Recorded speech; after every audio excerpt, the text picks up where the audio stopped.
한마디로 말해서. 네, 오늘은 우병우 전 민정수석의 구속영장과 관련된 이야기를 한번 해보겠습니다. 서초동 감식반장 김프로. 오늘은 가상화폐의 의미와 투자 열풍에 대한 평가를 말씀드리겠습니다. 이완배 기자의 경제의 속살. 오늘은 곽효환 시집 인디오 여인에서 몇 편 읽어드리겠습니다. 정선태 교수의 오늘을 읽는 책. 네, 오늘은 언론은 우리 편인가에 대해 말씀드리겠습니다. 김성회의 답, 정, 너. 김용민 브리핑. 잠시 후 시작합니다.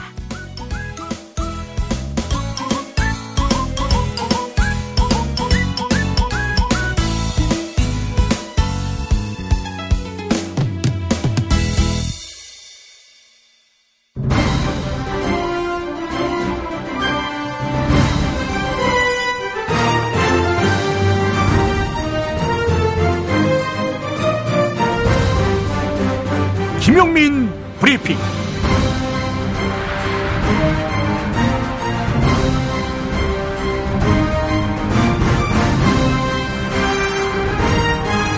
(2017년 12월 15일) 금요일입니다. 우병우 전 청와대 민정수석이 끝내 구속됐습니다. 잠시 후 들으실 서초동 감식반장 김프로 코너에서는 우병우의 영장 기각을 전제로 한 해설을 담았습니다. 어제 아침 10시 때에 녹음했기 때문입니다. 하지만 들을 게 많습니다. 내용 중에 우병우에 대한 영장이 발부된다면 우병우 쪽에서 뭔가 실수했을 가능성이 높다라는 분석이 그렇습니다. 영장 전담 재판부는 대놓고 봐주려 했다는 것이지요. 기각된 우병우의 1차 또 2차 영장을 보면 우병우가 아닌 다른 사람일 경우 발부해도 전혀 문제가 없을 내용이었습니다. 원칙이 어떠냐가 아니라 사람이 누구냐에 따라 춤을 추는 법 적용, 보태거나 뺄 게 없는 대한민국의 사법 현실입니다. 이명박도 마찬가지지요. 그의 핵심 혐의, 그러니까 정치 댓글, 블랙리스트, 자원외교, 제2롯데월드, 다스 차명 소유, 역외 탈세도 이명박이기 때문에 여태 무죄 추정 원칙의 혜택을 받고 있는 것입니다. 이명박이 아닌 다른 사람이라면 진작에 옥살이하고 있었겠지요. 법이 만인에게 평등하다. 이건 한국 사회에서는 헛소리입니다. 문재인 대통령을 수행하는 한국 기자가 중국 공안에게 폭행을 당했습니다. 폭행은 묵과할 수 없는 일이고 가해자는 철저하게 책임을 져야 할 것입니다만 기자에 대한 폭행은 열불낼 일이고 노동자, 농민, 서민 등 사회적 약자가 기본권을 요구하다가 경찰에게 또 용역에게 얻어맞는 일상 다반사는 그냥 스킵해도 될 일일까요? 기자의 맷값과 블루칼라의 맷값이 다를 수 없습니다. 누구냐에 따라서 사람의 가치를 달리 매기는 문화, 이걸 극복해야 우리는 촛불혁명의 진정한 의미를 완수할 수 있을 것입니다. 최순실의 25년형보다 더 중요한 가치니까요. 공개방송 안내입니다. 내일 낮 5시 경기도 수원시청으로 여러분을 모십니다. 저와 김준혁 한신대 교수, 방송인 곽현화 씨가 염태영 수원시장, 선대인 경제연구소장, 양상국 개그맨과 함께합니다. 수원시청 대강당 300석인데요. 먼저 오신 300분께 우선 책을 선물합니다. 2018년 한국 정치의 모든 것이 있는 자리, 여러분을 초대합니다. 내일 낮 5시, 토요일 낮 5시 수원시청 대강당입니다. 김보영 아나운서의 오늘의 주요 뉴스 만나보시죠.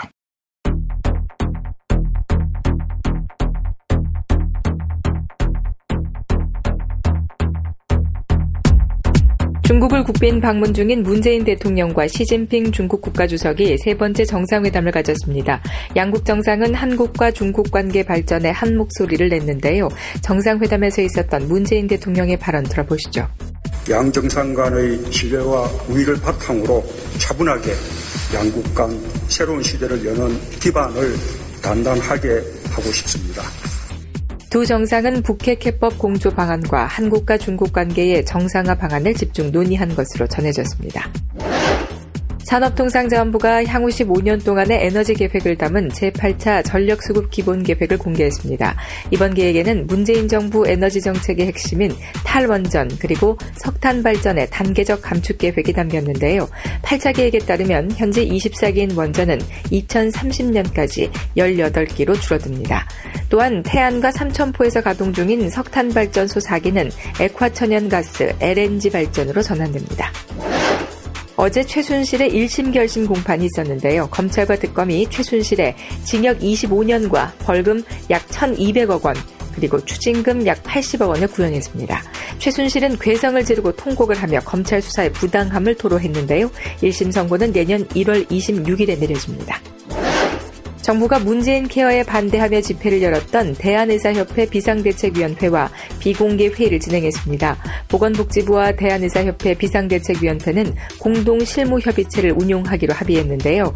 실무협의체를 통해 건강보험 보장성을 강화하기 위한 대책을 마련하고 준비사항을 공동 논의하기로 약속했습니다.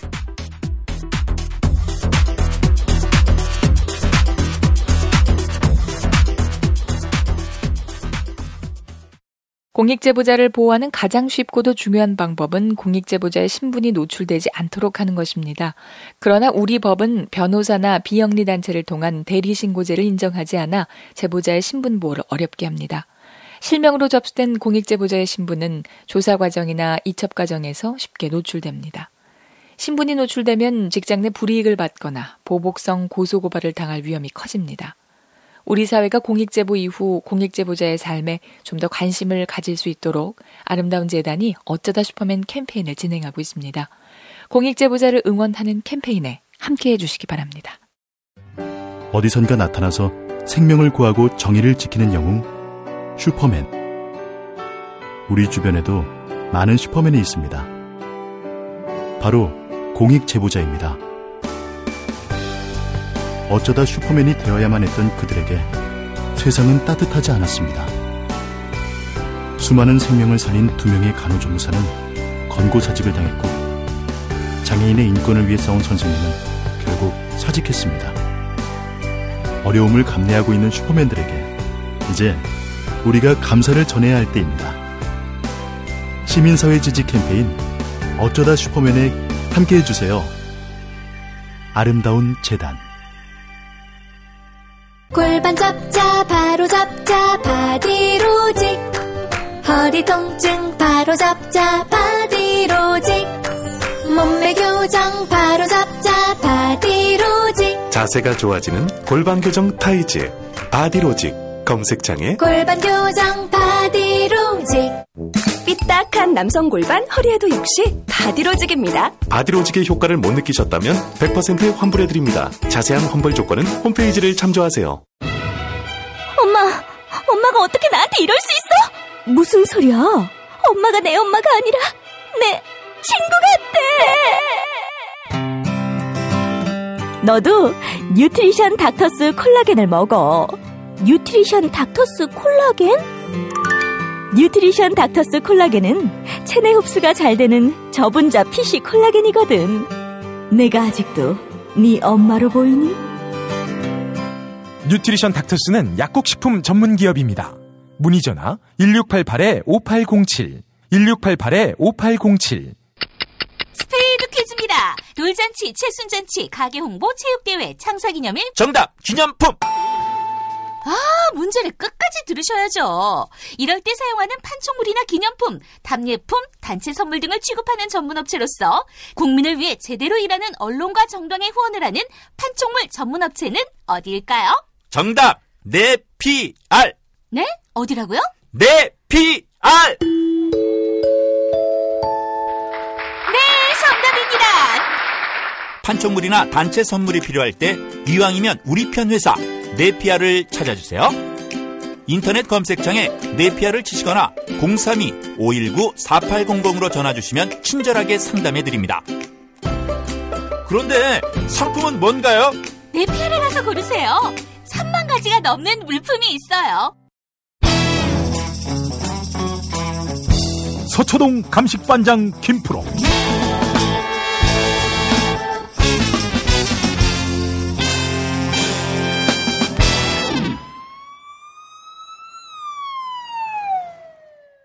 김프로 나와 계시죠? 네, 안녕하세요. 김프로입니다. 예, 우병우 민정수석을 상대로 한 세 번째 구속영장 청구. 김프로는 기각 쪽에 무게를 실었는데 언론들 보니까 말이죠. 주간한국 같은 경우에 구속 가능성 솔솔 이렇게 이야기하고 있습니다.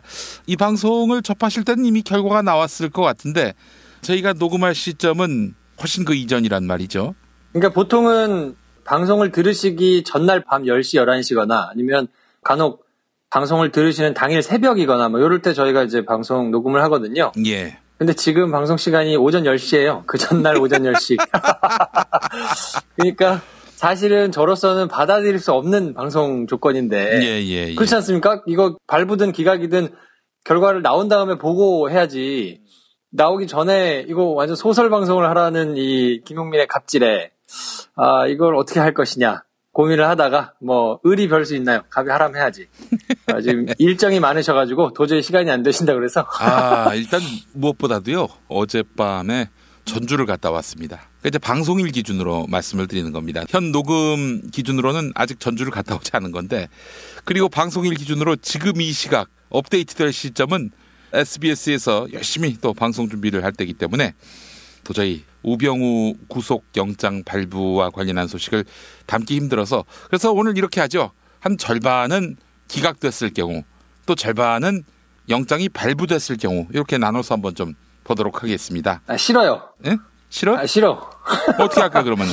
그렇게 할 거 없고 왜냐하면 어차피 이전에 하는 거기 때문에 우리가 방송한 지가 한 1년 반, 2년 가까이 된 것 같은데 제가 처음으로 김프로 소설 방송을 한번 해보겠습니다. 그러니까 아예 어떤 일정한 결론을 상정해 놓고 그 경우에 대한 해설만 한다? 그렇죠. 그것만 해놓고 그거에 대한 책임은 제가 질 테니까. 그 책임을 딴 거 질 거 없고 틀렸을 경우에는 오늘 출연료를 안 받는 걸로. 출연료보다 훨씬 더 큰 책임을 지겠습니다. 안 돼. 그 이상의 책임지지 말고 출연료만 받지 마. 그래, 이상하잖아. 뭐가 이상해. 이거면 됐지. 내가 어디 시사 안드로메다 이런 데하고 합병을 하더라도 책임을 질 텐데 저는 우병우 전 민정수석의 영장이 이렇게 되면 기각될 가능성이 높겠다라는데 500원을 걸겠습니다. 아니 기각될 영장을 왜 청구했을까요? 검찰은 첫 번째 청구할 때부터 영장 무조건 발부된다고 봤어요. 기각될 거를 예상하고 검찰이 영장을 청구하거나 그러지는 않거든요. 더군다나 우병우와 관련돼 가지고는 내부에서도 개인적으로도 좀 떨떠름하게 생각을 하는 사람들도 있고 더군다나 본인의 역할이 전횡을 휘둘렀기 때문에 제대로 수사해야 된다는 의지는 누구보다 있거든요. 일부러 검찰이 봐줘서 빼주고 이런 거라고 보기는 조금 어려울 것 같은데 특히나 이제 새로 진용이 꾸려진 이후에는 더더욱 그렇고요. 근데 제가 우병우 전 민정수석 영장이 이렇게 되면 기각되겠구나라고 생각하는 크게 세 가지 정도 저 나름의 이제 소설의 근거가 있는데 첫 번째는 확인해 드릴 수 없습니다라고 밝힌 법원의 문구 때문입니다. 이게 무슨 말이냐면 우병우 전 민정수석의 영장 실질심사 일정을 발표하면서 기자들한테 문자 메시지를 법원에서 보냈거든요. 2017년 12월 14일 목요일 오전 10시 반 권순호 영장 전담 부장판사가 합니다. 이렇게 일정을 보내면서 설명을 뭐라고 했냐면 어제 이제 말씀드렸듯이 컴퓨터 배당에 따라서 권순호 판사가 배정이 된 것이고 기일이 보통 이틀 후에 잡히는데 3일 후에 잡힌 거에 대해서는 판사가 너무 바빴다. 그래서 검토를 하기 위해서 일정을 그렇게 하루 더 확보한 거다라고 얘기를 했는데 그 이후에 우병우 전 민정수석 쪽에서 기일을 조금 연기해달라고 요청이 있었느냐라고 기자들이 막 물어봤거든요. 이제 보도에 나오기도 하고. 예. 그랬더니 그때 법원 측에서 대답을 했던 내용이 뭐냐면 원래 그런 거는 담당 판사가 확인을 안 해주는 사안이라서 확인해 드릴 수 없습니다. 라고 설명을 했어요. 자, 그럼 여기서 따져보겠습니다. 확인해주지 않는 사항이어서 확인해줄 수 없다라는 건 말은 맞습니다. 예. 근데 무슨 말이냐면 그 전에 제가 지금 말씀드렸듯이 이게 어떤 방식을 거쳐서 컴퓨터로 배정을 했는지 아니면 그냥 보통의 사건에 대해서 그냥 수기로 배정을 했는지 아니면 이게 왜 이틀 뒤에 결정이 되는 건데 사흘 뒤에 결정이 되는지 이런 거에 대한 내용을 통상적으로 담당 판사가 확인을 해주는 내용이냐? 아니에요. 그러니까 확인해주지 않는 사안인데 아주 예외적으로 그것들을 소상하게 설명해주면서 굳이 우병우 쪽에서 요청이 있었다는 내용만 이거는 원래 안 해주는 거니까 안 되는 거예요 라고 얘기하는 것은 논리적으로 말이 안 맞잖아요. 근데 보통 법원은 어떠냐면 굉장히 논리적인 집단이에요. 사고 자체도 조금 논리적으로 하고 그렇기 때문에 좀 정무적인 판단이 떨어지는 경우가 왕왕 있습니다. 또 어떤 경우가 그러냐면 맨 처음에 얘기한 이게 왜 권순호 부장판사가 맡게 됐느냐. 이게 지난번에 맡은 사람이 또 맡은 거에 대해서 원래 그렇게 되면 안 되지 않아요? 라고 물어보니까 지난번 건은 이미 불구속 기소가 돼서 끝나버린 사건이고 이번 건은 혐의가 전혀 다른 사건이기 때문에 이거는 별개의 사건이어서 이거는 원칙적으로 하면 컴퓨터 배정으로 해서 그냥 무작위 추첨을 해가지고 사람을 정하는 게 맞습니다. 그거는 논리적으로 맞는 말입니다. 근데 정무적으로는 굉장히 센스가 떨어지는 말이에요. 예. 왜냐면 일반 사람들은 그거를 자세히 알아듣지 못할 거 아닙니까? 그리고 법적인 지식이 있거나 법조의 그런 내용을 정확하게 알 수 있는 사람이 아니면 아니 지난번에 그 사람 기각한 사람 아니야? 근데 또 맡았어? 아이 야료가 있구만. 이렇게 얘기를 일반 사람들은 할 것이기 때문에 예. 만약에 이 사안을 정치적으로 판단한다 하면 이렇게 별개의 사건이니까 컴퓨터를 돌려야 되는 게 맞지만 그러면 30%의 확률로 권순호 부장판사가 또 나오게 될 가능성이 있으니까 괜히 정치적으로 일 키우지 말고 나머지 두 사람한테 배정해 라고 얘기를 하는 것이 정무적으로 센스 있는 판단이에요. 그렇죠. 근데 그걸 하지 않았단 말이에요. 왜냐하면 그게 논리적으로 맞는 일이니까. 그리고 이게 맞는 일이라는 거는 본인들이 조금 억울하더라도 이게 원칙이기 때문에 그냥 한다라는 논리적인 판단으로 돌아가는 것이 법원이에요. 그래서 이거를 맞습니다. 조금 법원이 억울한 면이 있습니다라고 해명을 하고 설명을 하는 것은 사실 언론의 몫입니다. 언론이 이것을 소상하게 설명을 하고 전후 맥락이 이러하니 조금 오해의 소지가 있지만 오해를 하지 마십시오라고 얘기를 하는 것이 맞게 돌아가는 시스템인데 지금 요 논리적으로 따져보면 말씀드렸던 세 가지 상세하게 소상하게 설명하면서 얘기했던 것 중에 마지막 부분 확인해 줄 수 없다. 이건 원래 확인해 주는 내용이 아니다. 라고 얘기하는 것은 논리적으로 말이 안 됩니다. 그러면 요걸 통틀어서 낼 수 있는 결론은 제가 그냥 내린 결론은 지금 논리적인 판단보다는 정무적인 판단을 하고 있구나 라는 생각이 들었어요. 자, 이게 첫 번째 얘기고 두 번째는 이게 그렇다면 정무적인 판단을 도대체 왜 하는 걸까? 그 이유가 있을 거 아닙니까? 저는 그 이유를 시간을 벌어주려고 그러는 모양이다 라고 생각을 했습니다. 왜냐하면 본인들이 법원이 아무리 정무적인 판단을 하더라도 크게는 법적인 바운더리 내에서 원칙의 테두리 내에서 아주 어긋나는 선택을 할 수는 없습니다. 그러니까 보통 법원이 그래요. 왜냐하면 법원은 검찰에서 기소를 해가지고 온 내용을 가지고 그걸 바탕으로 해서 그 안에서 최대한 유도리를 부리더라도 단어 선택이 그런데 조금 뭔가 이렇게 좀 배려를 해준다고 하더라도 아니 지금 유도리 갖고 그러는 거예요? 일본 말이니까.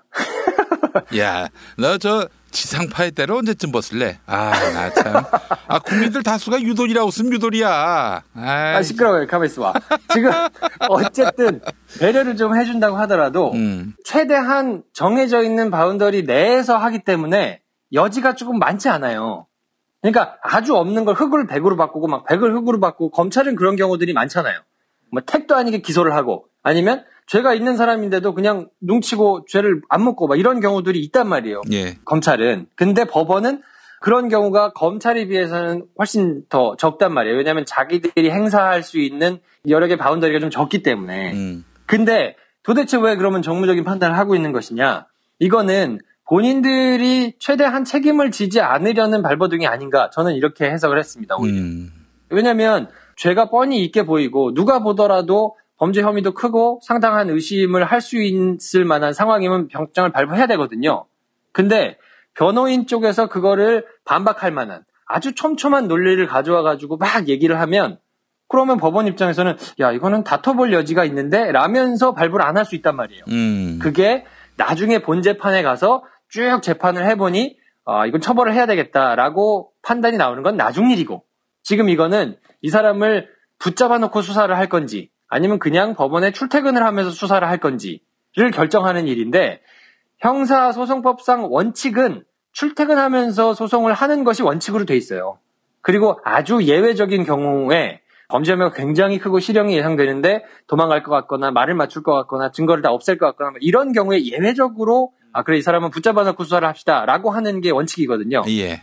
그렇다고 하면 이 사람이 이거 출퇴근하는 게 원칙이니까 봐봐요. 이건 이런 내용이 있으니까 출퇴근하면서 합시다라고 변호인이 할 수 있도록 최대한 시간을 마련해 준 것 같다.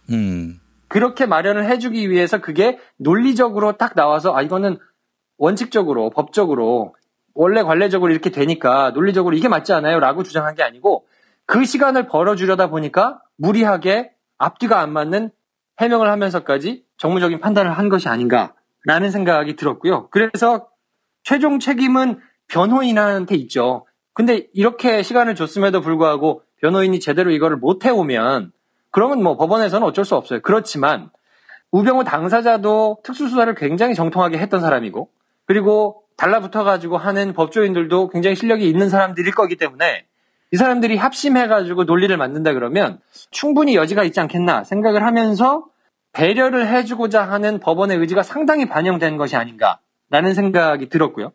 자, 마지막으로는 그래서 확인해줄 수 없습니다라는 게 논리적이지 않고 이 논리적이지 않은 이유를 왜 했을까? 정무적으로 판단을 한 것 같다. 그럼 정무적인 판단을 왜 한 것일까?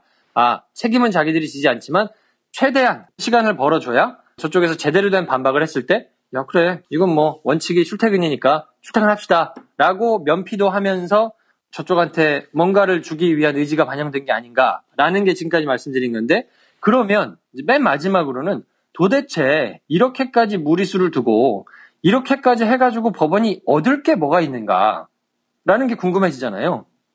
우병우가 지금 당장 대단한 권력의 정점에 있는 사람도 아니고 그렇다고 이 사람이 어마어마한 돈을 가지고 있어가지고 실질적으로 모든 것을 막 움직이는 이 자본 권력도 아니고 도대체 우병우란 사람이 뭐길래 그냥 개인적인 인연이 누가 있어가지고 도와주려고 이렇게까지 무리를 할까? 저는 그렇게 보기는 좀 어렵다고 보고요.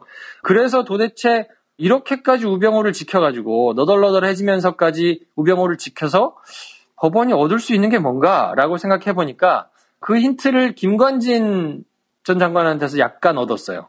왜냐하면 김관진 전 국방부 장관을 석방시켜주면서 법원에서는 일종의 승부수를 던진 거란 말이에요.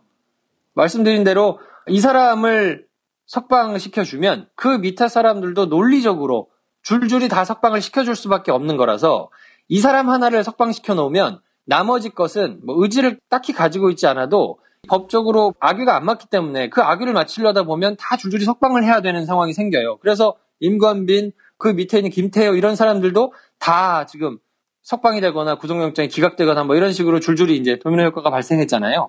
근데 이거는 MB로 대표되는 보수 세력들, 이 사람들이 뭔가 힘을 발휘했거나 이랬을 가능성이 좀 있지 않을까라는 게 일반적인 해석 아닙니까? 근데 우병우는 궤가 조금 다르죠.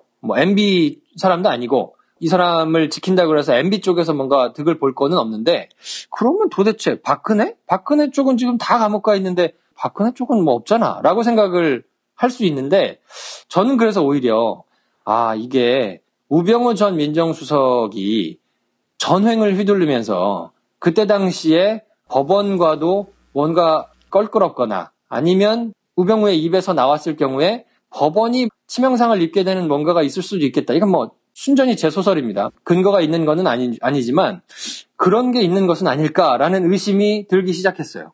왜냐하면 우병우는 MB하고는 달리 정치적인 지켜야 될 세력이 있다기보다는 법원 입장에서 보면 오히려 자기들의 뭔가 큰 거를 가지고 있으려면 있을 수도 있겠다. 왜냐하면 그럴 만한 위치에 있었으니까요. 그리고 당시에 김영한 전 민정수석의 노트나 이런 데서 발견된 거를 보면 법원 내부의 결정에 개입을 하려고 시도했던 정황들이 조금씩 드러난 것들이 많이 있단 말이에요. 김동진 부장판사에 대해서 제명을 하거나 불이익을 주는 이런 거를 강구해야 된다고 써놓은 거라든지. 근데 그거는 사실 행정부에서 감히 할 수 없는 일이에요. 절차적으로 할 수 없는 일이에요. 그걸 어떻게 하겠어요? 사법부에서 결정할 일인데. 근데 실제로 가장 센 징계를 받기도 했고 이런 것들을 보면 법원에 영향력을 미치려고 한다면 그 영향력을 미칠 수 있는 사람이 누가 있을 것인가? 그 고리에 우병우 전 민정수석이 있었을 수도 있겠네라는 생각이 의심이 들면서 그렇다고 하면 법원이 본인들의 무언가를 지키기 위해서 우병우 전 수석이 구속돼서 심경의 변화가 있어서 그래? 나 혼자 죽을 수 없지. 다 한번 가봅시다. 라고 해서 쫙 얘기를 했을 때 입게 되는 치명상을 지키려면 적어도 이 정도의 출퇴근 내지는 이런 거를 좀 지켜줘야 된다고 생각할 수도 있겠네? 라는 생각이 들다 보니까 이 경우는 김관진 전 장관 때보다 훨씬 중요합니다. 그렇게 되면 제가 말씀드린 앞에 1번, 2번의 이유가 대충 해석이 되는 것 같아요. 승부수를 던지려면 이 사람한테 시간을 줘야 돼요. 적어도 내가 이걸 비난을 나중에 이게 까졌을 때 오롯이 다 가져갈 수는 없으니까 내가 이만큼 시간을 줄 테니까 네가 최대한 잘 준비해봐 라고 시간도 줘야 되고 그리고 그렇게 시간을 주려면 이거는 논리적으로 판단하면 안 되고 정무적으로 판단을 해야 되는 사안인 거예요. 그러니까 이렇게 해가지고 줬으면 물론 이제 변수는 딱 한 가지 있습니다. 우병우 쪽에서 준비를 도저히 못 해가지고 스텝이 안 맞아서 검찰한테 그냥 완패를 당하는 경우 있어요. 그렇게 되면 구속될 거예요. 근데 여태까지 2번의 영장이 기각됐던 전례들을 보면 쉽지 않은 싸움인 거는 분명하거든요. 그리고 결정적으로 우병우가 돈을 안 받아요. 다른 사람으로부터. 그러니까 돈이 연결된 것들이 나왔으면 바로 들어갔겠죠. 근데 원래 돈이 많은 사람이라서 돈이 안 받기 때문에 그럼 뭐 직권남용, 뭐 직무유기 이런 걸로 이제 문제가 되는 건데 말씀드렸듯이 직권남용이라는 혐의 자체가 그렇게 막 승률이 높은 이런 혐의가 아니란 말이에요. 얼마든지 법적으로 다퉈볼 수 있는 여지가 있는 거라면 본인이 지금은 가장 불리하기는 하죠. 본인의 개인적인 이런 비리와 관련해서 나왔으니까 그거를 뭐 사찰을 시켰으니까 가장 사익에 충실하게 움직이기는 한 거지만 지금 법원 판단 자체가 아직 완전하게 나온 게 아니잖아요. 그리고 자기의 장모 사안이라든지 뭐 이런 거는 그냥 불기소된 것들도 있고 무혐의 처분이 나온 것도 있고 막 이렇기 때문에 그걸 근거로 들어서 봐라. 검찰이 판단했을 때도 이거는 아무런 혐의가 없다고 나왔다. 근데 이런 거에 대해서 내가 너무 억울했기 때문에 도대체 정치적으로 흔들려는 세력이 누군지 확인해 보려고 내가 한 거다라고 말을 만들면서 그러면 다퉈볼 여지가 있네요. 이렇게 될 수 있기 때문에 이 모든 것을 생각해 보면 야 이거 또 한 번 승부수를 띄울 수 있겠다. 그리고 그렇게 승부수를 띄워서 법원에서 지금 구속해가지고 욕을 안 먹을 것 같으면 아예 첫 번째부터 소상하게 밝혔을 거예요. 아니면 아예 처음부터 이틀만 시간을 줬거나. 근데 3일이라는 시간도 주고 소상하게 밝히면서 우병우한테 연락이 온 건 또 얘기 안 하고 뭐 이랬던 거를 보면 이거는 정무적으로 판단을 하는 것 같고 그렇다 그러면 우병우 쪽에서 헛발질을 하지 않는 한 이거는 기각될 가능성이 매우 높겠구나 하는 불길한 생각이 들었고 그래서 녹음을 하는 하루 전에 지금 상황이니까 뭐 지금으로서는 이제 제가 쓸 수 있는 최선의 소설인데 이 나머지 시간에 여러분이 방송을 들으시기까지 그 사이에 얼마나 법원에 대해서 여론이 막 악화될 것이고 정무적인 판단이 이렇게 하다 큰일 나겠다라는 생각으로 뭔가 사정변경이 크게 있지 않는 이상은 기각될 가능성이 높겠다라고 소설을 써봅니다. 알겠습니다. 자, 기각이 된다면 법원은 폭격 맞는 거죠? 뭐 근데 사실 지금 정도의 수준에서 폭격을 맞겠죠. 이게 그렇게 해서 만약에 기각이 됐다는 얘기는 우병우 쪽에서 정말 탄탄하게 다퉈볼 여지를 가져왔다는 얘기니까 그렇게 되면 그거를 까놓고 보면 내부적으로도 반발할 수 있는 판사들이 많지 않을 수 있어요. 왜냐면 이거 봐라. 이거 그래요? 그러면 내가 외부적으로는 안 가도 내부적으로 해명할게 라고 내부적으로 만약에 쭉 해명을 해버리면 그러네. 법적으로 말이 되네. 이래버리면 외부에 있는 사람들은 막 이게 법원이 뭐 잘못됐다고 얘기를 할 수 있지만 적어도 판사들은 법리를 아는 사람들은 말은 되게 했네. 이렇게 될 거란 말이에요. 그러면 그냥 지금 있는 우병우에 대해서는 왜 이렇게 약해지는가 하고 욕을 먹을 만큼 먹었어요. 근데 그거를 또 한 번 먹는다고 그래가지고 뭐 그게 얼마나 되겠는가라고 이제 생각을 할 수 있기 때문에 이거는 법원 내부에 우병우로 대표되는 세력들을 좀 보호하고 싶어하는 그런 사람들, 세력 뭐 이런 게 많이 있다 그러면 그 사람들이 던진 마지막 승부수가 아닌가 싶고 발부가 돼버렸으면 제가 굉장히 실없는 소리를 한 20분 동안 한 사람이 되는데 실없는 소리를 22분 동안 했어요 지금까지. 그럴 수 있죠. 근데 만약에 이게 실없는 얘기가 된다 그러면 제가 책임을 져야 되지 않겠습니까? 알겠습니다. 아마 그 우병우는 사법부가 이제는 완전히 우병우의 시녀가 됐다라고 비판하고 분개하는 국민들을 거만한 눈빛으로 비웃고 끝나겠네요. 이 상황이. 그러니까 이렇게 보시면 될 것 같아요. 만약에 방송을 들으시는 지금 영장이 발부가 됐다 그러면 우병우 쪽에서 헛발질을 한 것이 분명하고요. 시간을 그렇게 줬는데도 불구하고 못 가져온 거예요. 근데 못 가져왔다면 이거는 나중에 실형 나옵니다, 그냥. 실형 나온다? 그렇죠. 왜냐면 구속이 된다는 얘기니까, 그렇게 되면 심경의 변화도 있을 것이고, 이분이 뭐 구속을 한 번이라도 당해봤거나 뭐 이렇지 않기 때문에, 구속 기소돼가지고 지내다 보면, 막 이렇게 된 마당에 다 얘기해야 되겠다라고 얘기를 할 수도 있거든요. 그렇게 되면 굉장한 후폭풍이 나중에 이제 나올 수 있는데, 만약에 기각이 돼버렸다면, 우병우 쪽에서 굉장히 촘촘하게 준비를 했구나. 그리고 제가 설명드린 모든 것이 상당히 신빙성이 있구나라고 생각을 하셔도 무리가 없을 것 같아요. 오늘 김프로가 꼭 책임을 질 일을 했으면 좋겠다는 생각을 하면서 마무리하겠습니다. 그래, 오늘 수고했어요. 자, 그러면 어쨌든 주말 잘 보내시고 요거 해가지고 잘렸으면 좋겠다. 너무 비난이 많이 일어나서 김프로가 이런 얼치기를 김용민 브리핑에 계속 알고 가는 것은 바람직하지 않다. 뭐 이러면서 자연스럽게 하차를 하는 이 모양새. 오랜만에 말씀드리는데 아주 아름다운 모양새를 제가 꿈꾸면서. 만약 그런 상황이 온다면 강제 노역을 시켜야죠. 강제 노역. 예. 알겠습니다. 자, 김프로 수고하셨습니다. 네, 다음 주에 뵙겠습니다. 한글도 남보다 빨리 깨치고 참 똑똑했는데 갈수록 실력이 뒤처지는 것 같아 걱정이에요. 혹시 초등학교 교과서 본 적 있어요? 어려운 어휘가 너무 많아요. 학교에서는 어휘 개념을 하나하나 설명해줄 시간이 정말 부족하잖아요. 그럼 어떡하죠? 내 아이의 어휘만큼은 내가 책임져야죠. 어휘 공부의 정성. 초등어휘 3천, 초등어휘 5천. 검색창에 초등어휘 3천을 쳐보세요. 태초에 하나님이 술친구를 창조하셨습니다. 어쩐지 하나님이 술만 내리실 리가 없습니다. 자, 오늘 달릴 건데 군뱅이 챙겼지? 맞다, 군뱅이. 야, 내가 한 포 준다. 이거 귀한 거니까 꼭 갚아. 술친구 먹으면 술자리에서 완전 날아다니잖아. 음주 생활의 퀄리티가 달라진다니까. 이 연말 회식도 술친구만 있으면 걱정 없어. 연말 회식 절대 강자 술친굼. 술친굼 공식 쇼핑몰 회원만을 위한 추가 증정 이벤트를 확인하세요. 네이버에 술친굼을 검색하세요. 충남 금산의 넓은 인삼밭. 정성농장을 일군 농부아버지 이정열 씨. 자연은 노력한 만큼 내어준다. 그 자연의 마음을 알기에 정성농장을 더불어 일구는 아들 이성규 씨도 아버지에게 배운 것처럼 정직하고 또 성실하게.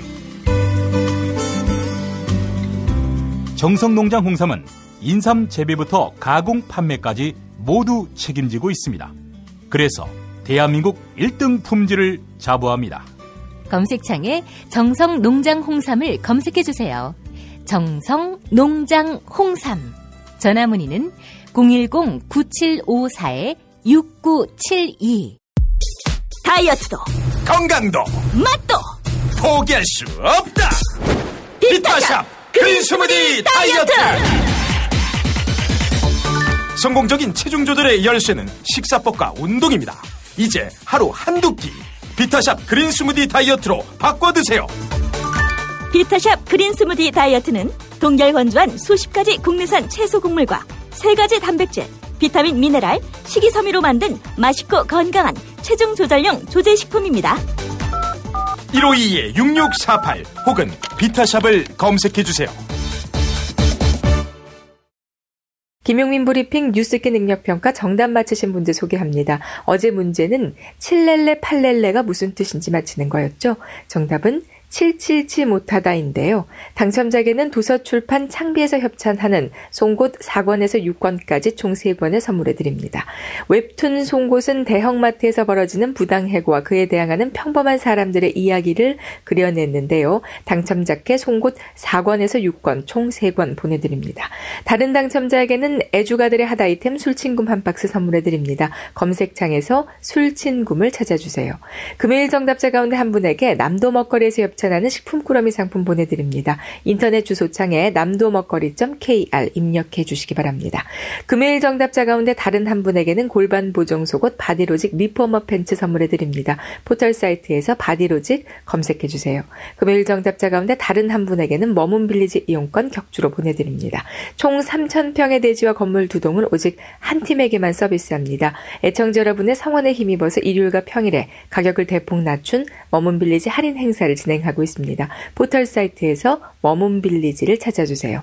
정답자 사랑했지만님, 적폐청산은 아직 시작도 못했습니다. 고독검님, 최순실의 재산을 제자리로 되돌려놔야 합니다. 문통방통 끝말잇기 당첨자께는 별을 따다 구운 과자에서 만든 강릉 두부도넛 선물해드립니다. 주문전화 033-646-2668, 인터넷 주문 bakingfarmer.co.kr입니다. 당첨자 신이 있으면 좋겠다님, 야당 의원들을 인간답게 다시 만들고 싶네요. 김용민 브리핑 뉴스계 능력평가, 오늘도 많은 참여 바랍니다.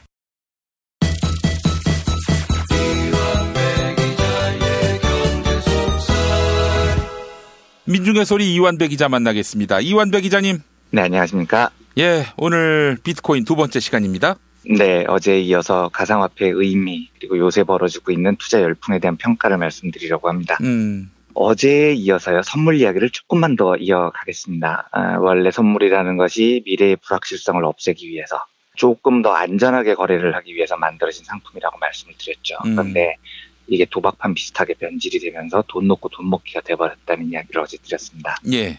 위험을 회피하는 행위를 경제용어로 해지라고 부릅니다. 아, 해지. 네, 해지는 영어로 원래 쐐기를 박는다 뭐 이런 뜻인데요. 그러니까 어제 드린 선물의 예를 들면 가을에 쌀 가격이 얼마가 될지 잘 모르고 그 가격 변동 때문에 위험이 있으니까 아예 봄에 10kg에 10만 원 하고 가격에 쐐기를 박아버리는 겁니다.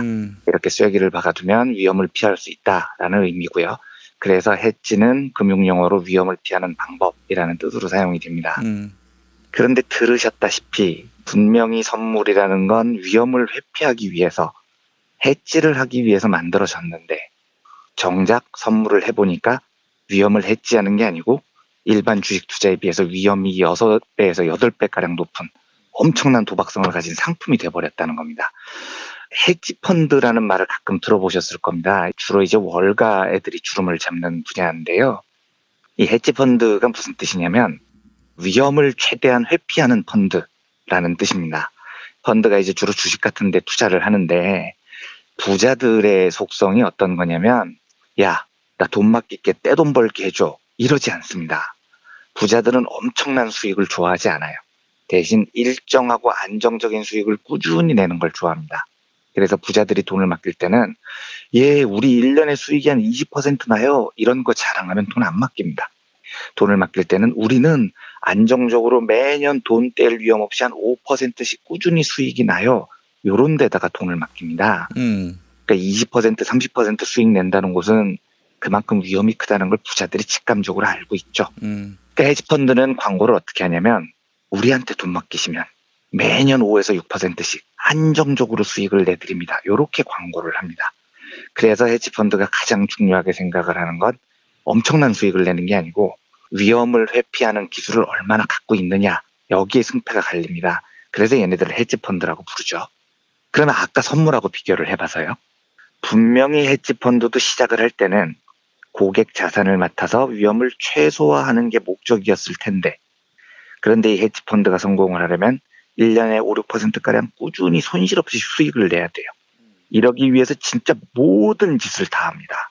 안정적으로 돈을 벌 수 있다면 온갖 기술을 다 뽑아냅니다.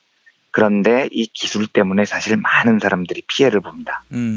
용어가 조금 어려운데 금융투자에는 아비트리지라는 기법이 있습니다. 이걸 무위험 차익거래라고 하는데 전혀 알아두실 필요는 없습니다. 그런데 이 아비트리지 기법이 좀 웃긴 게 돈을 잃을 확률이 거의 없어요. 요 기법만 제대로 사용이 되면 그냥 1년에 4, 5% 정도는 안정적으로 수익을 내는 기법입니다. 주식에 투자를 하는데 주가가 올라도 돈을 벌고 내려도 돈을 법니다. 이게 뭐 어떻게 그런 기법이 있나 싶으시겠지만 복잡한 금융공학을 동원하면 이 기법이 가능해져요. 이 기법이 복잡해서 제가 설명은 생략합니다만 여담입니다만 BBK 문제의 주인공으로 등장하는 김경준 씨 있죠. 근데 이 김경준 씨가 이명박을 만났을 때 이명박이 김경준을 뭐라고 소개를 하냐면 이 사람이 하버드 대학을 나온 아비트리지의 귀재다. 이렇게 소개를 했다는 박영선 의원의 인터뷰가 있어요. 그러니까 김경준 씨가 귀재라는 그 아비트리지라는 기법은 하나는 팔고 하나는 사고 뭐 이렇게 좀 복잡한 기법을 동원을 해서 주가가 올라도 돈을 벌고 내려도 돈을 버는 그런 기법의 전문가라고 김경준 씨가 떠벌리고 다닌 겁니다. 예. 그런데 이 아비트리지를 해서 헤지펀드가 만약에 안정적으로 돈을 벌게 되면 그 돈은 대부분 아비트리지 상황을 만들어준 개인들이 잃어서 나오는 돈들입니다. 그 개인 돈을 다 뜯어서 헤지펀드가 몰아서 먹는 구조인 거죠. 그러니까 애초부터 고객 돈을 안전하게 관리해 주겠다고 생긴 게 헤지펀드인데 정작 이 헤지펀드가 개인 투자자들의 돈 떼먹는 전문가들 도박판으로 변질을 돼버립니다. 그러니까 얘네들은 반드시 고객 돈을 불려야 된다는 사명 때문에 진짜 못하는 짓이 없어요. 실제로 1998년 우리나라가 겪었던 외환위기의 그 원인이 태국의 바트화 폭락이었었는데 이 태국 바트화 폭락도 헤지펀드의 대부라고 불리죠. 조지 소로스라는 사람이 일부러 조장을 했다는 의혹이 거의 사실로 받아들여지고 있습니다. 예. 그러니까 바트화를 폭락시켜서 헤지펀드의 돈을 엄청나게 불리려고 했던 거죠. 그러니까 선물과 헤지펀드의 공통점은 원래 목적은 위험을 줄이기 위해서 만든 건데 결과적으로는 엄청나게 큰 위험을 양산해내고 있다는 겁니다. 그리고 그 사이에서 금융 전문가들이라는 자들만 돈을 벌어가는 구조를 만들어냅니다. 멀리 돌아왔는데 이제 본론인 가상화폐로 들어가 보겠습니다. 가상화폐의 대표 주자가 비트코인입니다. 2009년에 처음 등장을 했고요. 암호화폐라고도 합니다. 사토시 나카모토라는 사람이 개발자로 알려져 있는데 사실 이 사람이 누구인지는 전혀 밝혀지지 않았어요. 일본인인지도 모릅니다. 일본 이름을 쓸 뿐이죠. 그런데 이 사토시가 만들어낸 비트코인은 저도 이 기술 쪽은 잘 몰라서 조심스럽습니다만 컴퓨터를 이용을 해서 어떤 정해진 암호를 풀면 이 비트코인을 찾을 수 있습니다. 이걸 마이닝 혹은 채굴이라고 하는데요. 그럼 이제 여기까지 들으시면 와, 암호만 열심히 잘 풀면 비트코인 엄청나게 모을 수 있겠네 라는 생각이 드시겠지만 이론적으로는 그런데 한 문제를 풀어서 비트코인을 하나 얻어내면 암호가 갈수록 어려워집니다. 그러니까 상당히 모으기가 어려운 거죠. 그리고 중요한 건 만들어진 비트코인이 한정이 돼 있습니다. 숫자가 매년 조금씩 늘어나긴 하지만 100년 동안 발행될 비트코인 숫자가 미리 정해져 있다고 해요. 2100만 개까지만 발행이 됩니다. 그리고 워낙 이 암호 만드는 기술이 어려워서 비트코인을 위조할 수 있는 기술은 아직 발견이 안 돼 있다고 하고요. 이건 기술적인 문제라 제가 그게 가능한지는 잘 모르겠습니다만 그렇다면 이 2100만 개라고 정해진 숫자의 화폐는 정체가 뭘까요?가 이제 오늘의 질문입니다. 제 대답은 아무것도 아니다라는 게 답입니다. 그걸 돈이라고 만약에 들고 가가지고 동네 빵집 가서 나 비트코인 낼게요, 빵 하나 주세요 이렇게 합니다. 그런데 파는 사람이 웃기고 있네 이렇게 말해버리면 끝입니다. 전자화폐니까 온라인 쇼핑몰에서 결제를 하는데 나 쿠팡에서 결제하고 비트코인으로 결제할게요 이러면 결제 모듈에서 웃기지 마세요 이런 답이 나올 겁니다. 야이 시발로마 조까. 그걸 이번에 그 하셨다는 비트코인 성대모사 하셨나요? 제가 아직 듣지는 못했는데. 예. 그러니까 이 전자화폐라는 건 결국은 사람들이 인정을 안 해주면 돈이 아닌 겁니다. 그런데 이걸 거꾸로 생각을 해보겠습니다. 만약에 사람들이 인정을 해주면요. 제가 빵가게 가가지고 비트코인을 내고요. 빵 주세요 했는데 빵집 사장님께서 어이구 드리겠습니다. 이러면 어떻게 되죠? 이러면 그냥 화폐가 되는 겁니다. 그러니까 결국 비트코인의 운명은 사람들이 그 비트코인을 결제 수단으로 인정하느냐 안 하느냐에 달려있다는 이야기죠. 그래서 저는 이 비트코인 같은 가상화폐 실험이 처음 시작될 때 정말로 굉장히 큰 흥미를 가지고 지켜봤습니다. 이유가 있어요. 제가 이게 가상화폐 분야에 대해서 긍정적으로 보는 대목이기도 합니다. 뭐였냐면 만약에 이 가상화폐를 온 세상 사람들이 돈으로 인정을 해준다면 그걸 가져가면 물건을 내주는 세상이 온다면 당연히 무역도 비트코인으로 할 수 있겠죠. 그런 세상이 오면요. 지금 달러가 가지고 있는 패권이 사라질 수도 있겠다는 기대를 저는 개인적으로 쭉 하고 있어요. 그러니까 이게 무슨 뜻이냐면 우리는 지금 달러가 없는 세상을 상상을 못 해보죠. 그런데 이제 달러를 기축통화라고 부릅니다. 세계적으로 사용되는 축이 되는 화폐, 이게 기축통화라는 뜻입니다. 그런데 이 달러를 미국이 지배하고 있다는 건 엄청난 일입니다. 달러가 무역에서 사용된다는 뜻은 미국이 곧 세상을 경제적으로 지배하고 있다는 증거입니다. 그러니까 미국은 달러가 있기 때문에 절대로 경제적으로 망하지 않는다는 보장을 받고 있습니다. 만약에 우리나라가 외환위기 때처럼 외국에서 빌린 돈을 못 갚을 상태가 되면 당연히 국가가 부도가 나겠죠. 근데 이때 부도를 막겠다고 한국 정부가 한국 돈을 잔뜩 찍어서 외국에 가서 한국 돈으로 빌린 거 갚을게요 이러면 외국에서 그 돈을 받아주겠습니까? 부디 엿드세요 이러겠죠. 그런데 미국은요. 미국이 만약에 외국에서 돈을 빌렸다가 망해서 못 갚을 지경이 되면 그냥 달러를 더 찍어버리면 됩니다. 굉장히 간단해요. 달러가 국제적인 결제 수단이니까요. 이거 더 찍어서 갚아버리면 되는 겁니다. 그래서 이론적으로는 달러가 기축통화인 한 미국은 경제적으로 망하지 않습니다.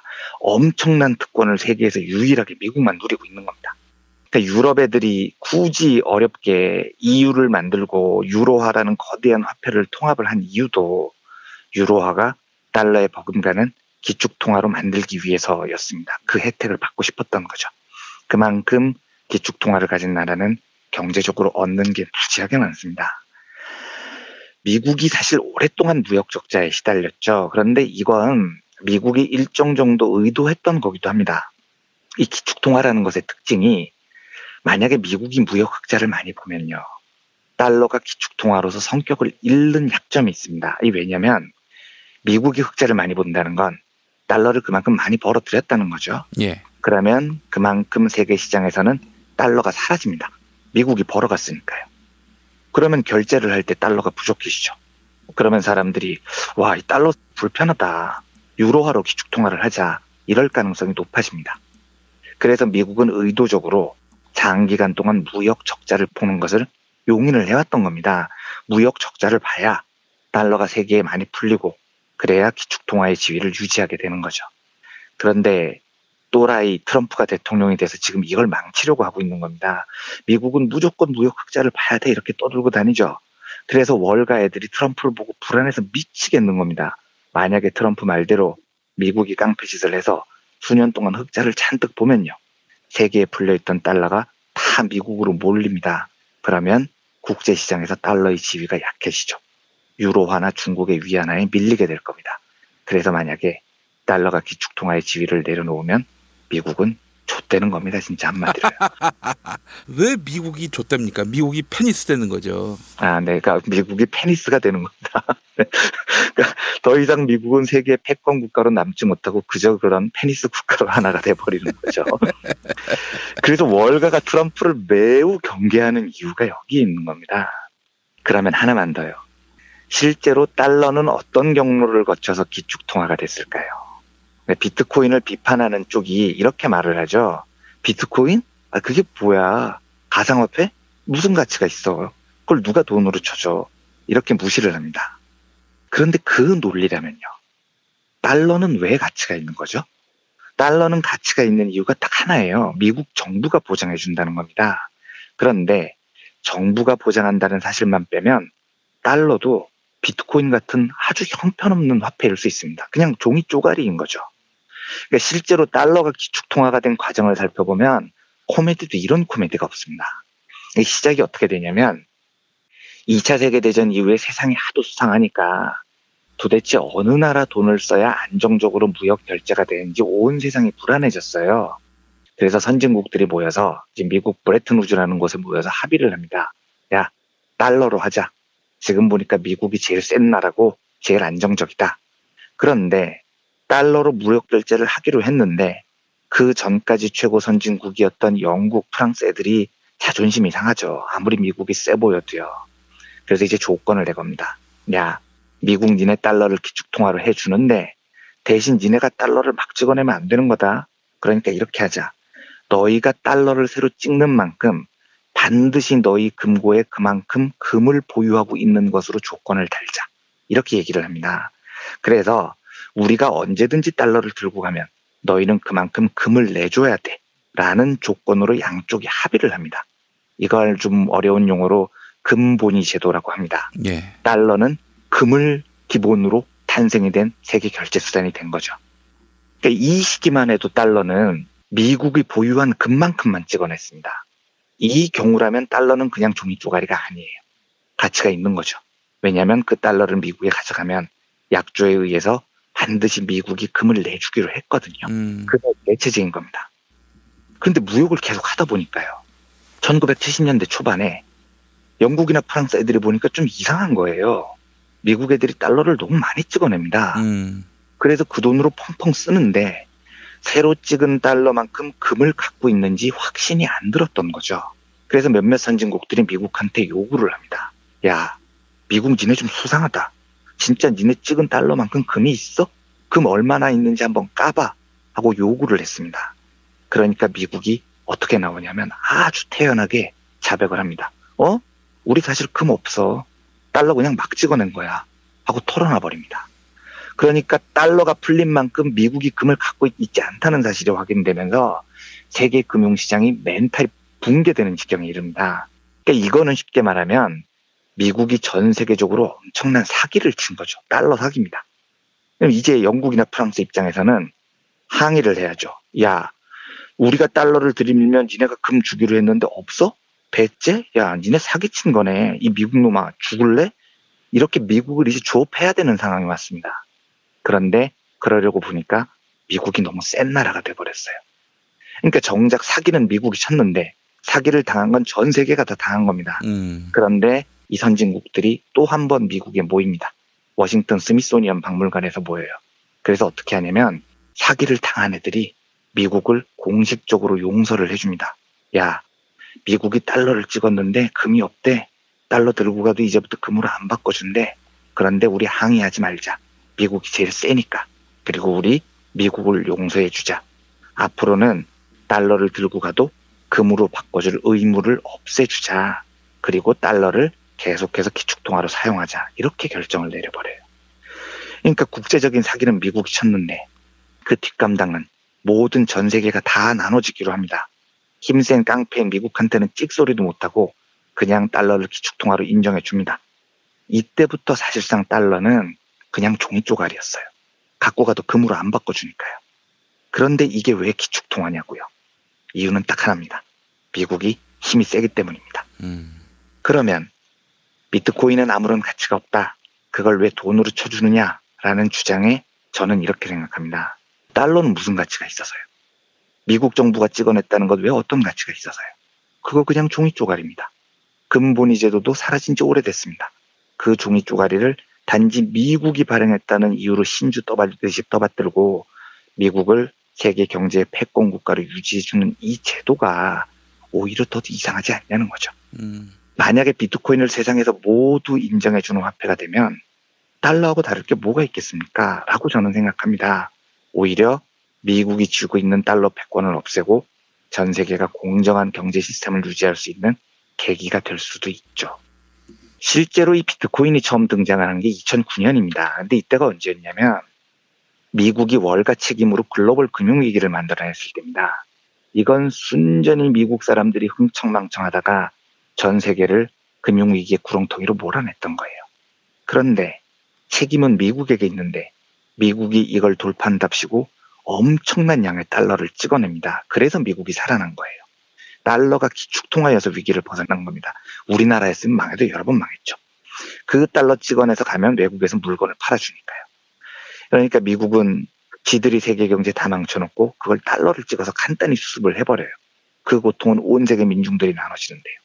자, 이 시절에 비트코인이 처음 등장하는 겁니다. 실제로 비트코인의 창시자로 알려졌던 나카모토 사토시는요. 달러를 왕창 찍어내면서 위기를 돌파하는 미국에 대해서 굉장히 비판적이었습니다. 야, 그렇게 찍어내면 달러 가치가 떨어질 거고 그 악영향은 전 세계 민중들이 나눠지는데 이걸 왜 두고 보고 있냐. 그러니까 달러 말고 그 어떤 나라에도 편향되지 않는 공정하게 유통되는 화폐를 만들자. 이게 사토시의 목적이었었다고요. 이틀에 걸쳐서 좀 지루하셨겠지만 이제 거의 다 왔습니다. 하나만 더 짚고 넘어가겠습니다. 예.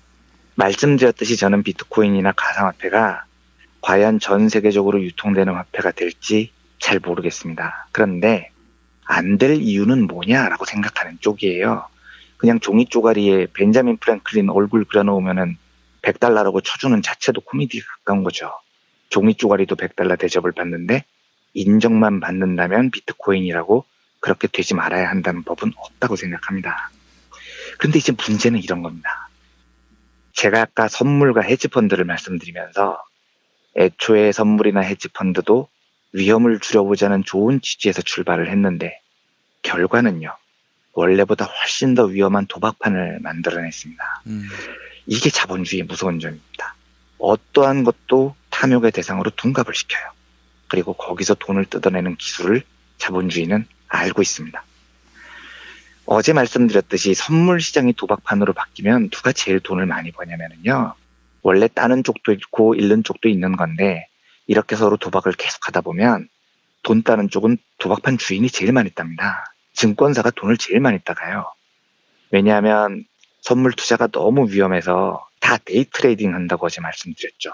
하루에도 수백 차례 샀다 팔았다를 반복해야 돼요.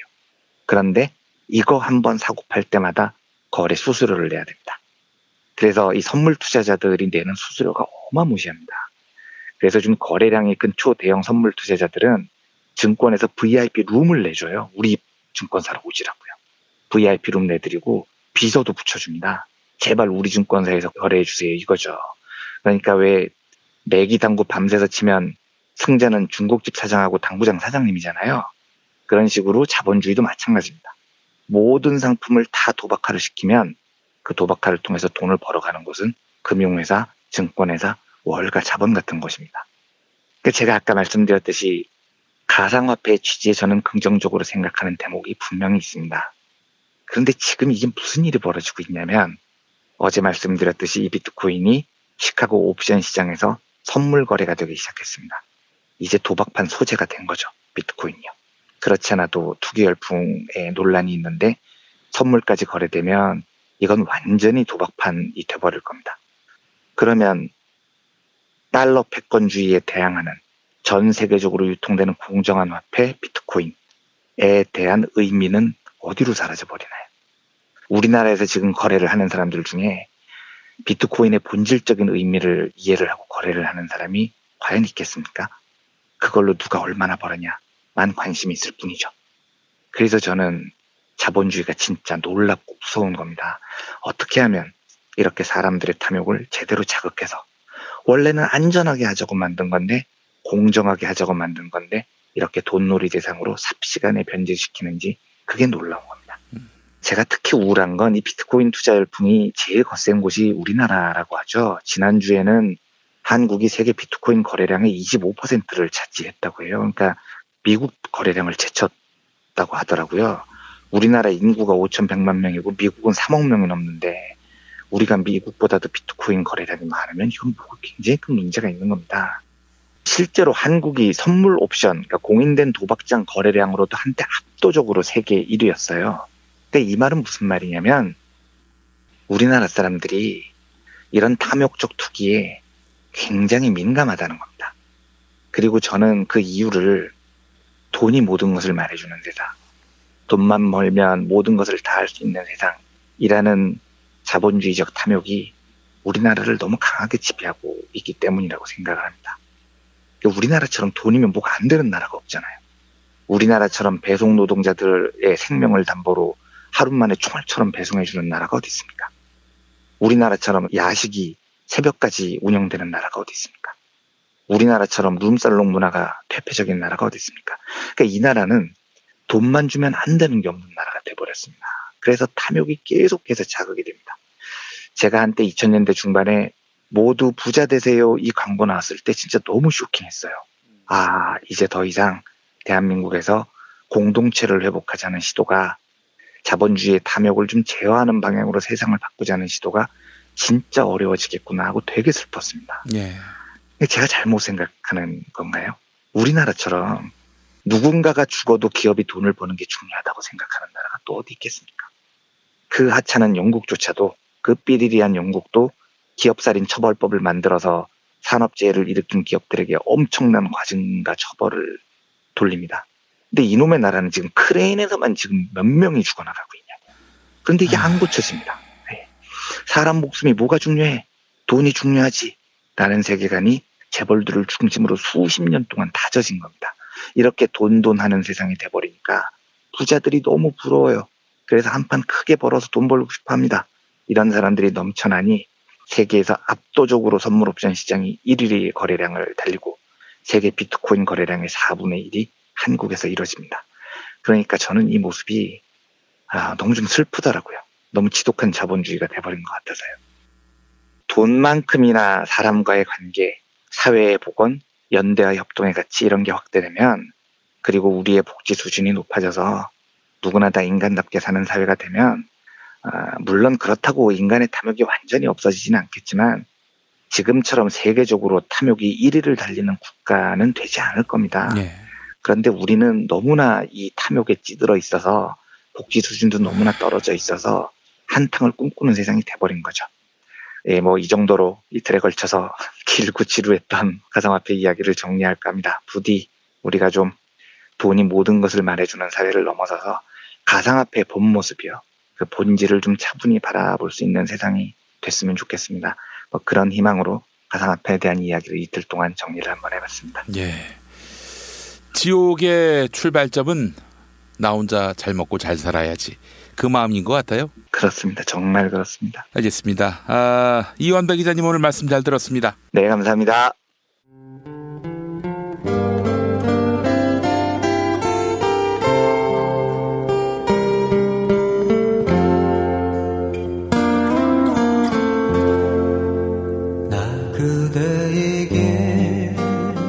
뜨거운 여름이 가고 어느새 찬바람이 옆구리를 스치면 왠지 뜸해졌던 그리운 친구 생각나시죠?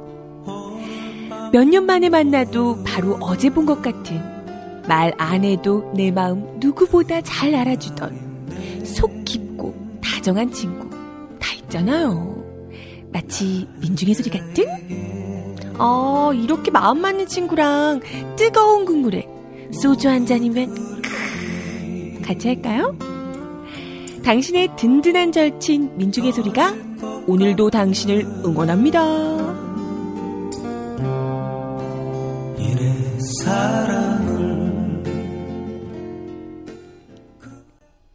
민중의 소리 후원 전화 1661-0451 1661-0451 민중의 소리. 진실은 반드시 밝혀진다고. 무엇이 진실입니까? 대통령이라고 하는 지위를 진실을 밝히지 않는 데에 역이용해서. 김보영 아나운서가 함께합니다. 아프니까 팩트다. 안녕하세요. 아프니까 팩트다 김보영입니다. 문재인 대통령이 중국을 국빈 방문 중인데요. 조선일보를 중심으로 YTN과 연합뉴스 그리고 종합편성 채널에서는 문재인 대통령이 중국에서 홀대받고 있다는 취지의 보도가 쏟아지고 있습니다. 어제 있었던 JTBC의 보도 들어보시죠. 중국 관영 매체에선 지난 며칠 동안 문 대통령의 방중을 다룬 보도가 거의 없었습니다. 인민일보가 간단히 보도했을 뿐입니다. 한국에 대한 중국의 냉대를 보여준 것이라는 말이 나옵니다. 또한 보수 언론들은 문재인 대통령에 대한 중국의 예우가 격이 낮아졌다고 보도했습니다. 사실상 박근혜 전 대통령에 대한 예우보다 격이 낮아졌다는 것인데요. 이에 외신 번역 전문 언론 매체 뉴스프로가 중국 언론 환구시보의 사설을 소개했습니다. 환구시보는 문재인 방중, 한국 언론 자책골 넣지 말아야, 이런 제목의 사설을 실었는데요. 환구시보는 한국 언론은 사실에 근거해 보도해야 하며 한국 언론들의 보도 행태는 문재인 대통령에 대한 불만 표출로 보인다, 이렇게 꼬집은 것입니다. 다만 사드 문제는 일부 합의에 이르긴 했지만 여전히 한국과 중국 관계의 최대 장애물이다. 양국 정상의 공동 성명을 발표하지 않는다는 것은 이견들이 여전히 존재한다는 것을 의미한다, 이렇게 덧붙였는데요. 이어서 한국과 중국 모두 관계 회복을 원하고 있다. 이런 시기에 문재인 대통령의 방중 성과를 부정적으로 분석하는 사람이 있다면 일본인이나 미국인이다, 이렇게 원색적으로 비난했습니다. 한국 언론이 사드 문제를 둘러싼 문제 해결과 관계 개선에 지장을 주고 있다는 것입니다. 아울러 중국은 문재인 대통령을 환대하기 위해 세심한 주의를 기울였다고 강조했는데요. 한국 언론은 복잡한 정세 속에서 어렵게 개선된 한중 관계를 소중히 여겨야 한다, 이렇게 당부하기도 했습니다. 마지막으로 환구시보는 이번 문재인 대통령 방중으로 상호 신뢰가 더욱 두터워질 것이며 이번 방중의 성공은 매우 중요한 의미가 있다고 마무리했습니다. 환구시보는 중국 공산당 기관지인 인민일보의 자매지로 중국 공산당의 입장을 선전하고 있죠. 지금까지 아프니까 팩트더였습니다. 우리는 좌절의 시간을 이겨냈습니다. 우리는 부끄럽지 않은 시간을 만들어냈습니다. 우리는 추운 겨울 차 한 잔을 마실 수 있는 여유를 만들어냈습니다. 새싹당 콩차, 우리 같이 한잔 하시죠. 고마운 분들에게 참 좋은 선물 새싹당 콩차. 전창걸몰닷컴에서 티백 2+1 행사 진행 중입니다. 전화 구매는 070-8635-1288, 070-8635-1288입니다. 전창걸의 새싹당 콩차. 엄마, 이따가 독서실 갔다 올게. 현미 쌀국수 해줘. 여보, 우리 남도 여행 갔을 때 먹었던 나주곰탕 생각난다. 알았어. 내가 남도 먹거리 쇼핑몰에서 한 방에 해결하지. 남도 먹거리 쇼핑몰의 국민건강 프로젝트. 전통 방식 그대로 100% 한우 나주곰탕과 현미 쌀국수로 가족의 건강을 책임집니다. 남도 먹거리의 특판 4종 세트를 만나보세요. 다음 포털에서 남도 먹거리를 검색하시거나 주문 전화 1544-1669, 1544-1669로 전화주세요.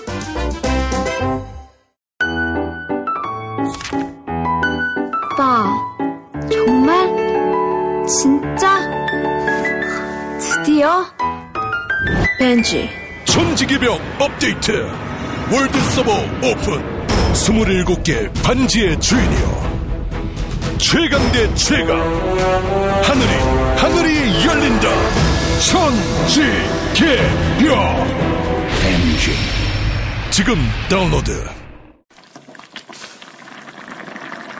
엄마, 이거 뭐야? 된장찌개 너무 맛있다. 아, 그거 저번에 멸치 맛있다 그랬지? 바보 멸치에서 국물팩이 새로 나왔다기에 그걸로 국물을 내봤지. 솜씨 좋은 엄마가 센스까지 있으시네. 100% 국내산 천연 재료로 만든 바보 국물팩. 바보 저염 멸치와 새우 중 가장 맛있는 중화새우를 넣어 단맛과 깊은 맛이 깔끔하게 우러납니다. 무염 바보 멸치와 바보 국물팩은 포털에서 바보 멸치를 검색하시거나 02-587-3599로 전화주세요.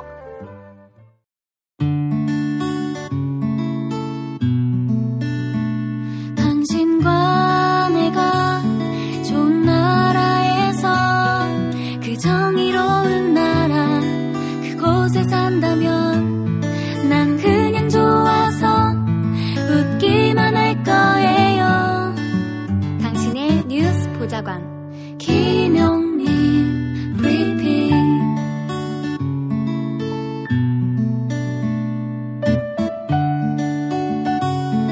대한민국 뉴스 브리핑의 선두주자 김용민 브리핑. 계속해서 김보영 아나운서가 오늘의 날씨를 전해드립니다. 날씨를 전해드립니다. 오늘 아침까지 한파가 계속됩니다. 아침 기온 서울 영하 6도, 광주 영하 4도, 대구 영하 4도로 예상되는데요. 한낮에는 추위가 주춤하며 기온이 제법 오릅니다. 낮 기온은 서울 3도, 전주 4도, 부산은 10도를 나타내겠습니다. 또한 밤부터 내일 아침 사이에 중서부와 호남, 그리고 영남 서부 지역에 눈이 내리겠는데요. 경기 동부와 영서, 전북 내륙과 제주 산간에 1에서 3cm, 그 밖의 지역은 1cm 안팎의 눈이 쌓이겠습니다. 여기는 대한민국 브리핑 1번지 김용민 브리핑입니다.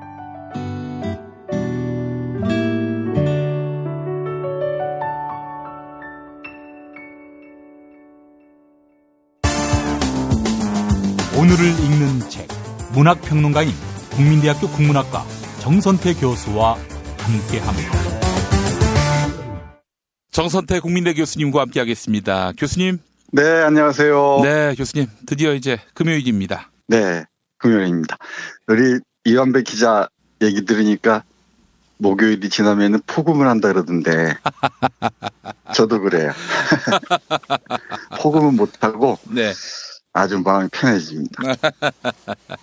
또 일요일은 월요일 방송 녹음하는 날인데 되게 신나시죠? 아, 일요일부터는 또 신나다가 예. 수요일쯤 되면은 좀 버거워요. 아. 그 사이클을 1년 넘게 하다 보니까 예. 그렇네요. 아, 이렇게 또 일상 속에서 고생을 하시는데 고생의 또 대가가 우리 사회의 사유와 성찰의 폭이 넓어지는 거 여기에 또 두시면 어떨까 하는 생각이 들면서 저는 이제 불만을 잠재우고 있습니다. 이런 식으로. 네, 조금이라도 그렇게 됐으면 좋겠는데. 예. 아마 이 시간 기다려서 애청하시는 분들이 많이 계시니까요.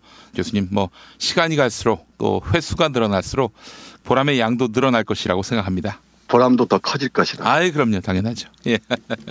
자, 오늘 시가 있는 금요일 어떤 작품 소개해 주십니까?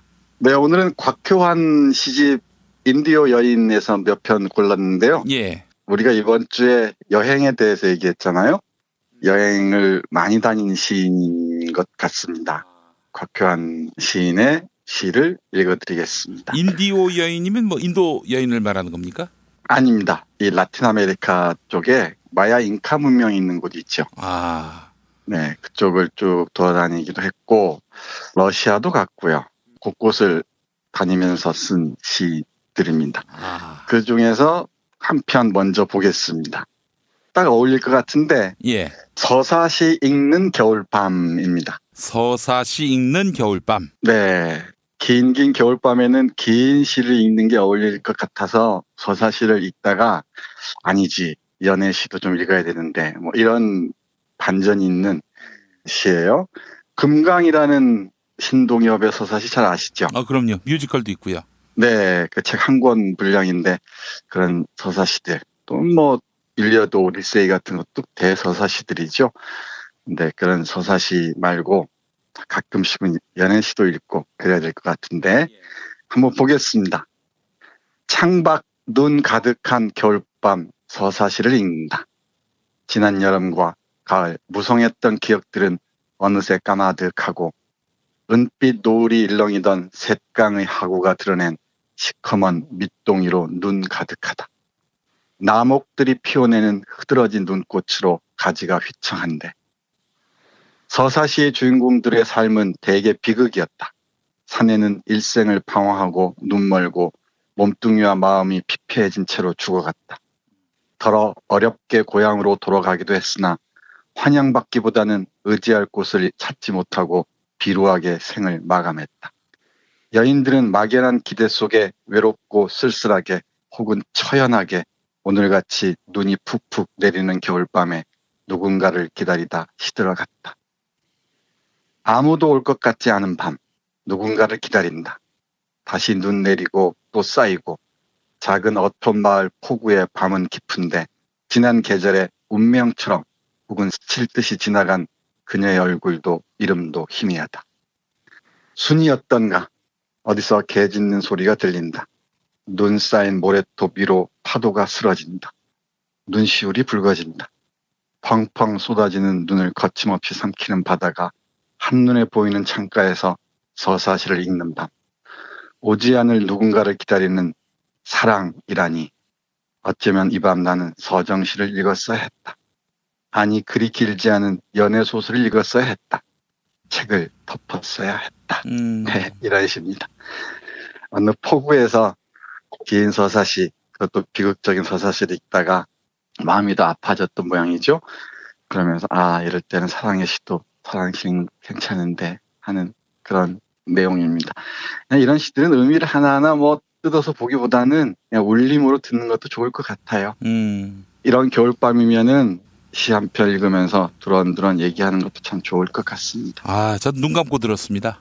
정경이 확 그려지는데 확실히 그 시의 힘은 무한한 상상력으로 나만의 수채화를 그릴 수 있게 만드는 힘이 아닐까. 더러는 수묵화가 되겠고요. 와, 우리 김 PD 멋져요. 제 가장 큰 보람입니다. 이 김용민 브리핑 오늘 읽는 책 하면서 김 PD의 감수성이 더욱 풍요로워지는 것 같아서 마음이 아주 뿌듯해지곤 합니다. 감사합니다, 교수님. 교수님께 배우니까요. 별 말씀. 하나 더 볼게요. 예. 백두고원인데요. 예. 조금 깁니다. 잠깐 설명을 드리면 이 백두고원에서 백두대간을 상상하기도 하고 좀 통일을 상상하기도 하고 그리고 사랑과 슬픔을 얘기하기도 하는 그런 시입니다. 예. 많은 분들이 백두산을 가보셨을 테지만 백두산을 가려면 우리가 중국을 경유하잖아요. 그럴 때마다 뭔가 속이 상할 때가 많아요. 직접 갈 수도 있을 텐데 빙빙 돌아서 장백산이라고 부르는 중국 쪽에서 북한 쪽을 바라보는 게 속이 싸할 때가 많이 있습니다. 상상하시면서 백두고원 들어주시기 바랍니다. 그 여름의 절정이었다. 백두고원. 거기서 끝이 있어도 좋았다. 칠흑의 새벽을 가르는 칼날 바람을 타고 천지는 신비를 벗고 검푸른 남색 얼굴을 드러내고 무두봉 넘어 펼쳐진 장엄한 운해를 뚫고 오르는 해. 보름을 막 지난 새벽달은 수줍어 그를 맞는 게 더없이 수줍어 마주서서 얼굴을 흐리고 멀리 소백산 푸태산으로 가없이 펼쳐진 백두고원에서 침엽수림의 진한 초록의 푸르름을 숨쉬는 통일을 염원하는 아니 통일을 여는 그 새벽. 우린 사슴이 되고 곰이 되고 사냥이 되고 살쾡이가 되고 또 호랑이가 되어버렸다.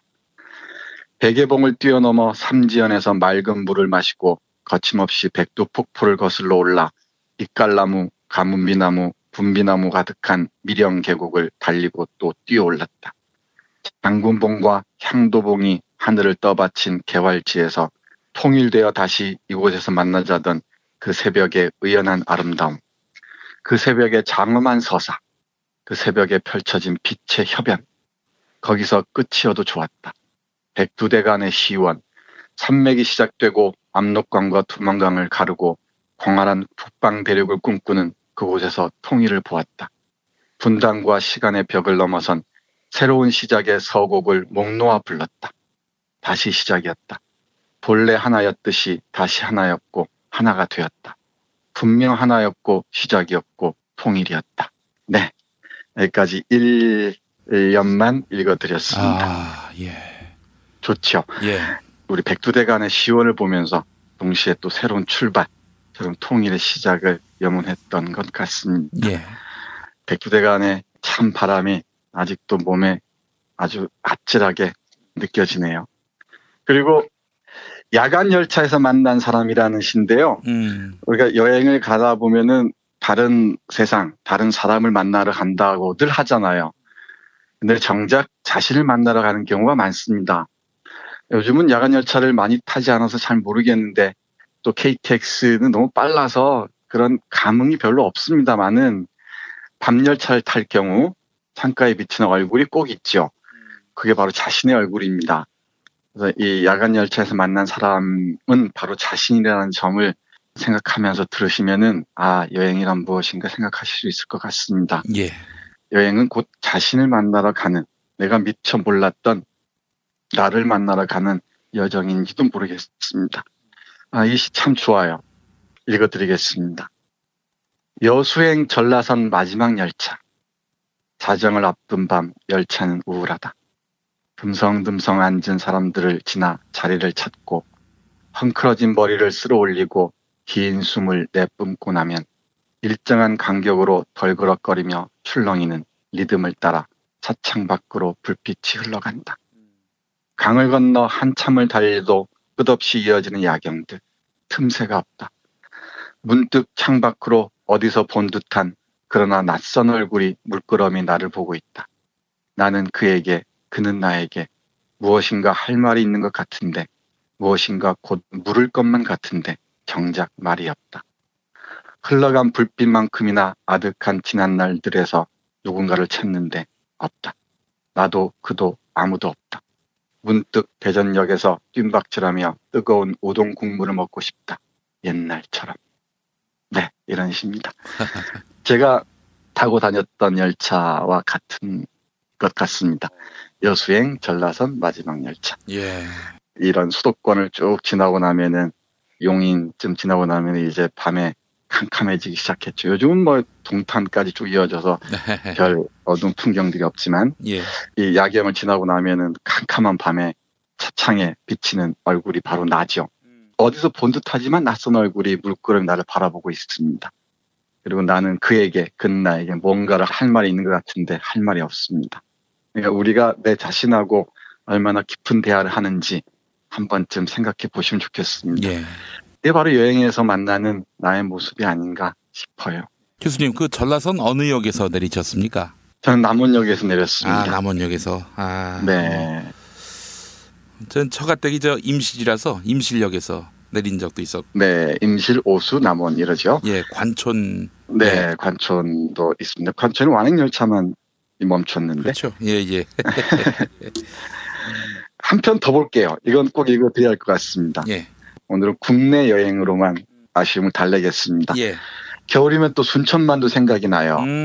네, 요즘 그 AI 때문에 뭐 폐쇄됐다는 소식도 들리던데 요즘은 열렸는지 모르겠네요. 갈대밭이 장관이죠. 순천만을 소재로 한 시가 두 편이 있는데 그중에 한 편, 예. 다시 순천만에서 읽어보겠습니다.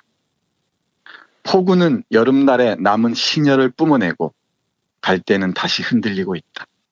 부딪히고 부비는 야윈 몸들, 갈대가 이룬 장엄한 혹은 흔들림의 바다. 비 내리고 바람 분다. 셋광과 습지의 경계, 바다와 육지의 경계, 여름과 가을의 경계, 몸과 몸의 경계. 경계와 경계를 가로지르는 젖은 둑 위에서 여름은 내내 홀로 저물고 있다. 문득 젖은 날개를 접던 저새 한 마리 부르르 몸을 떤다.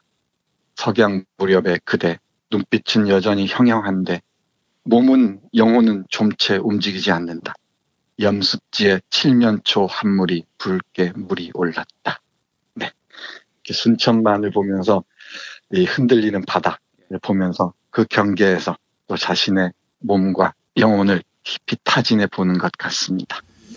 어제 그 기행문을 어떻게 써야 잘 쓰는 거냐라고 여쭤봤을 때 아는 게 많아야 한다. 또 네. 보고 들은 게 많아야 한다 이런 말씀하셨는데 시도 마찬가지인 것 같습니다. 네, 맞습니다. 시인들이 그냥 시인인 게 아니죠. 말 그대로 수없이 낯선 곳을 찾아다니면서 낯선 언어들을 길어 올리고 찾아내고 또 낯선 풍경들, 낯선 모습들을 우리 언어로 표현하는 게 바로 그런 시인이잖아요. 우리 시인의 언어들 그 행간에 있는 모습에서 또 우리의 삶을 읽어내는 게 독자들의 몫이기도 하겠죠. 알겠습니다. 아, 참 좋은 시. 겨울 분위기에 동화돼 가고 있습니다. 네. 근데 그 시대적 맥락은 어떻게 짚어야 할까요, 교수님?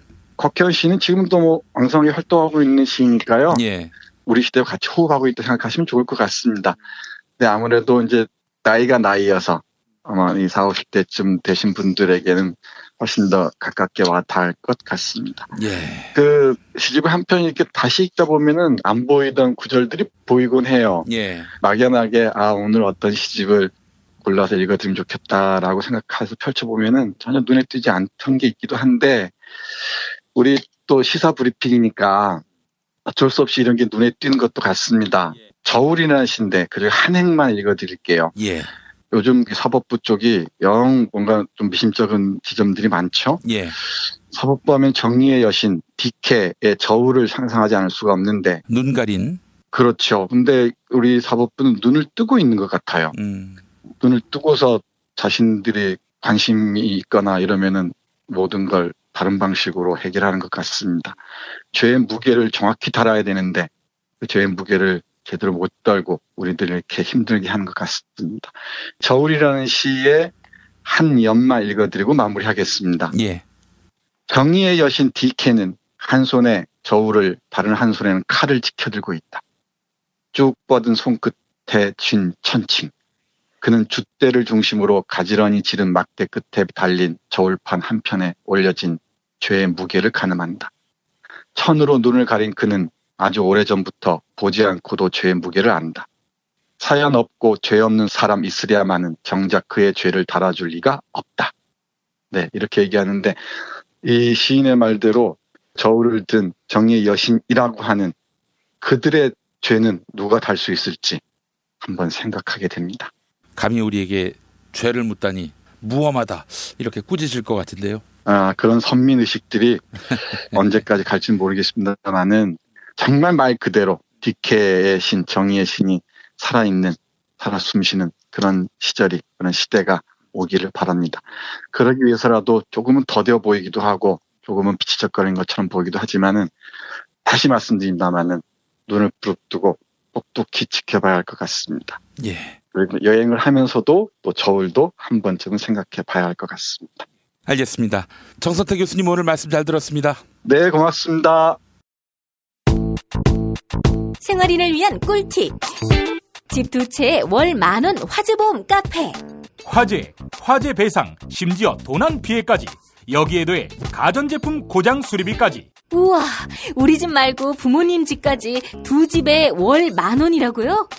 식당, 노래방, 임용실 같은 상가와 숙박업소, 사무실, 공장, 창고, 목조주택까지 모든 업종의 화재보험과 배상 책임보험도 상담해드립니다. 02849-9730. 연중 무휴라 언제든 02849-9730. 팟캐스트 청취자의 사랑으로 무럭무럭 자라온 미궁 대장사랑에서 너를 위한 헌정 유산균, 나를 위한 촉중 유산균, 미궁 유산균 사랑 4종을 출시합니다. 그동안 묻지도 않고 따지지도 않고 그냥 막 섭취하던 유산균 시대와의 종말을 선언하세요. 골라먹는 유산균 사랑 4종 출시 기념으로 2종류를 구매하셔도 반값만 받는 골라골라 50% 할인 이벤트 12월까지 신청하세요. 미궁 유산균 사랑.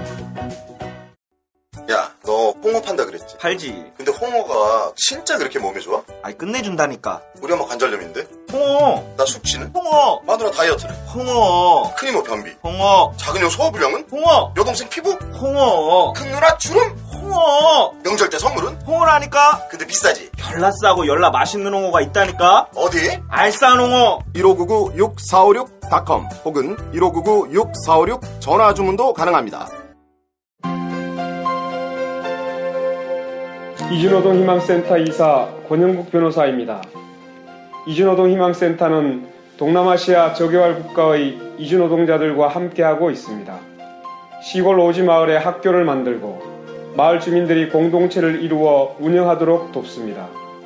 포털 검색창이나 페이스북에서 이주노동 희망센터를 검색하시어 후원회원이 되어주세요. 노동 존중 생산과 소비를 통한 사회연대를 추구하는 문자당이 함께합니다. 답은 이미 정해져 있으니 너는 대답만 해라고 하는 답정모. 아닌데. 답은 정치인데 너만 몰라. 이건데.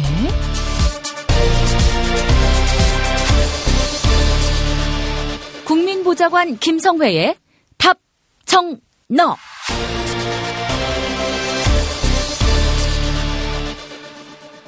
김성회 보좌관님 만나겠습니다. 김성회 보좌관님. 네, 안녕하세요. 예, 요새 우리 민주시민들은 새 정부 들어서 정부와 언론은 어떤 관계를 가져야 할 것인가 여기에 관심이 많으신 것 같습니다.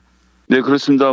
최승호 신임 사장 임명도 그렇고 KBS의 파업도 그렇고 시민분들이 많은 관심을 가지고 계시고 네. 10년 전과는 또 결이 좀 많이 달라진 느낌이 있네요. 그래서 오늘 그 문제 한번 정리해서 말씀드려보려고 합니다. 네, 최대 논점은 이거죠. 문재인 대통령이 사실은 이제 대통령이긴 하지만은 한국의 여론 지형을 볼 때 또 언론 지형을 볼 때 소수자고 약자의 다름 아닌데 이거 보수 언론은 그렇다 치더라도 진보 언론까지 이렇게 또 정상화된 공영방송마저도 돌을 던지면은 이거 노무현 대통령의 불행스러웠던 과거로 회귀하는 것 아니냐 하는 그런 걱정들, 이런 걱정이 적지 않은 것 같습니다. 네, 그렇습니다. 그 말씀하신 대로 노무현 정부 때 혹은 노무현 대통령 퇴임 이후에 진보 보수를 할 것 없는 언론들의 매서운 공격, 그리고 이제 근거 없는 비난들에 대한 저희가 이제 트라우마가 있는 거죠. 예.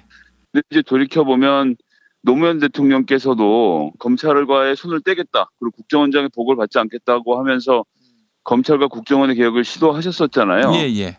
그 너무나도 안타깝게도 결과적으로는 5년 동안 우리한테만 충성을 안 하고 다시 이명박 박근혜 정부로 넘어가면서 검찰과 국정원이 개혁되기는커녕 더 찰싹 권력에 달라붙어서 대선 조작이라는 이런 엄청난 범죄까지 저질렀던 것이 이제 드러나는 것 아닙니까? 예, 예.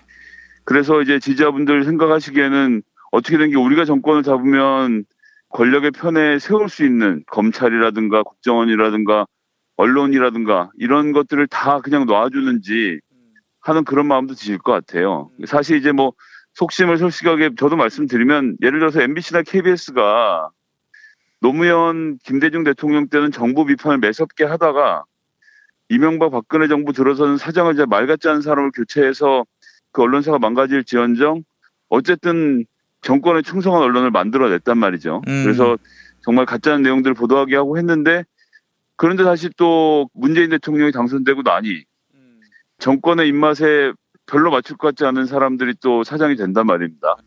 이런 걸 보면서 드러내놓고 말은 못하고 저도 그렇습니다만 아니 좀 우리랑 친한 사람, 우리 말을 잘 들어줄 사람이 되면 얼마나 좋겠나 하는 생각 하는 거죠. 당연하다고 보고요. 근데 저는 여기서 하나 보셔야 되는 게 언론이 우리 편이라고 하면 좋겠지만 국민들이 보기에는 그러면 뭐 이명박이나 문재인이나 똑같은 놈이다라는 말을 하게 될 거 아닙니까? 저희는 권력을 손에 놓더라도 정도를 가고 시스템을 만들려고 하는 정치 세력인 거고 저쪽은 어떻게 해서든 본인들의 사익을 채우기 위해서 자기와 가까운 사람, 자기의 대학 동문을 언론사 사장으로 앉히는 그런 얼척없는 집단이라는 것을 국민들이 알고 계시거든요.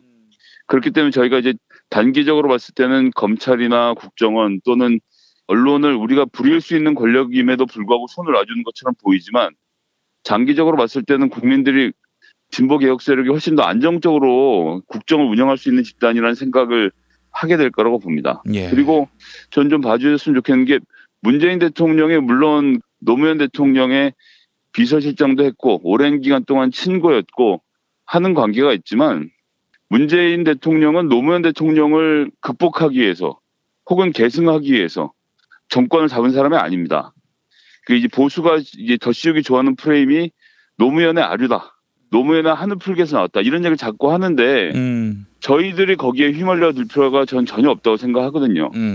문재인은 문재인이라는 사람이 국민들의 마음을 얻어서 대통령이 된 겁니다. 거기엔 또 많은 부분 노무현을 사랑했던 사람들이 문재인 대통령을 지지했지만 그거 외에도 정말 많은 국민들이 문재인이라면 새로운 세상을 만들 수 있겠다는 믿음을 가지고 지지를 한 거거든요. 그런 데다가 문재인 대통령은 그렇기 때문에 지금 노무현 대통령 때 보였던 여러 가지 검찰이나 국정원을 무조건 손에 놔주는 정책을 쓰기보다는 지금 보시면 알겠지만 국정원과 검찰개혁 매섭게 칼을 들이대고 있잖아요.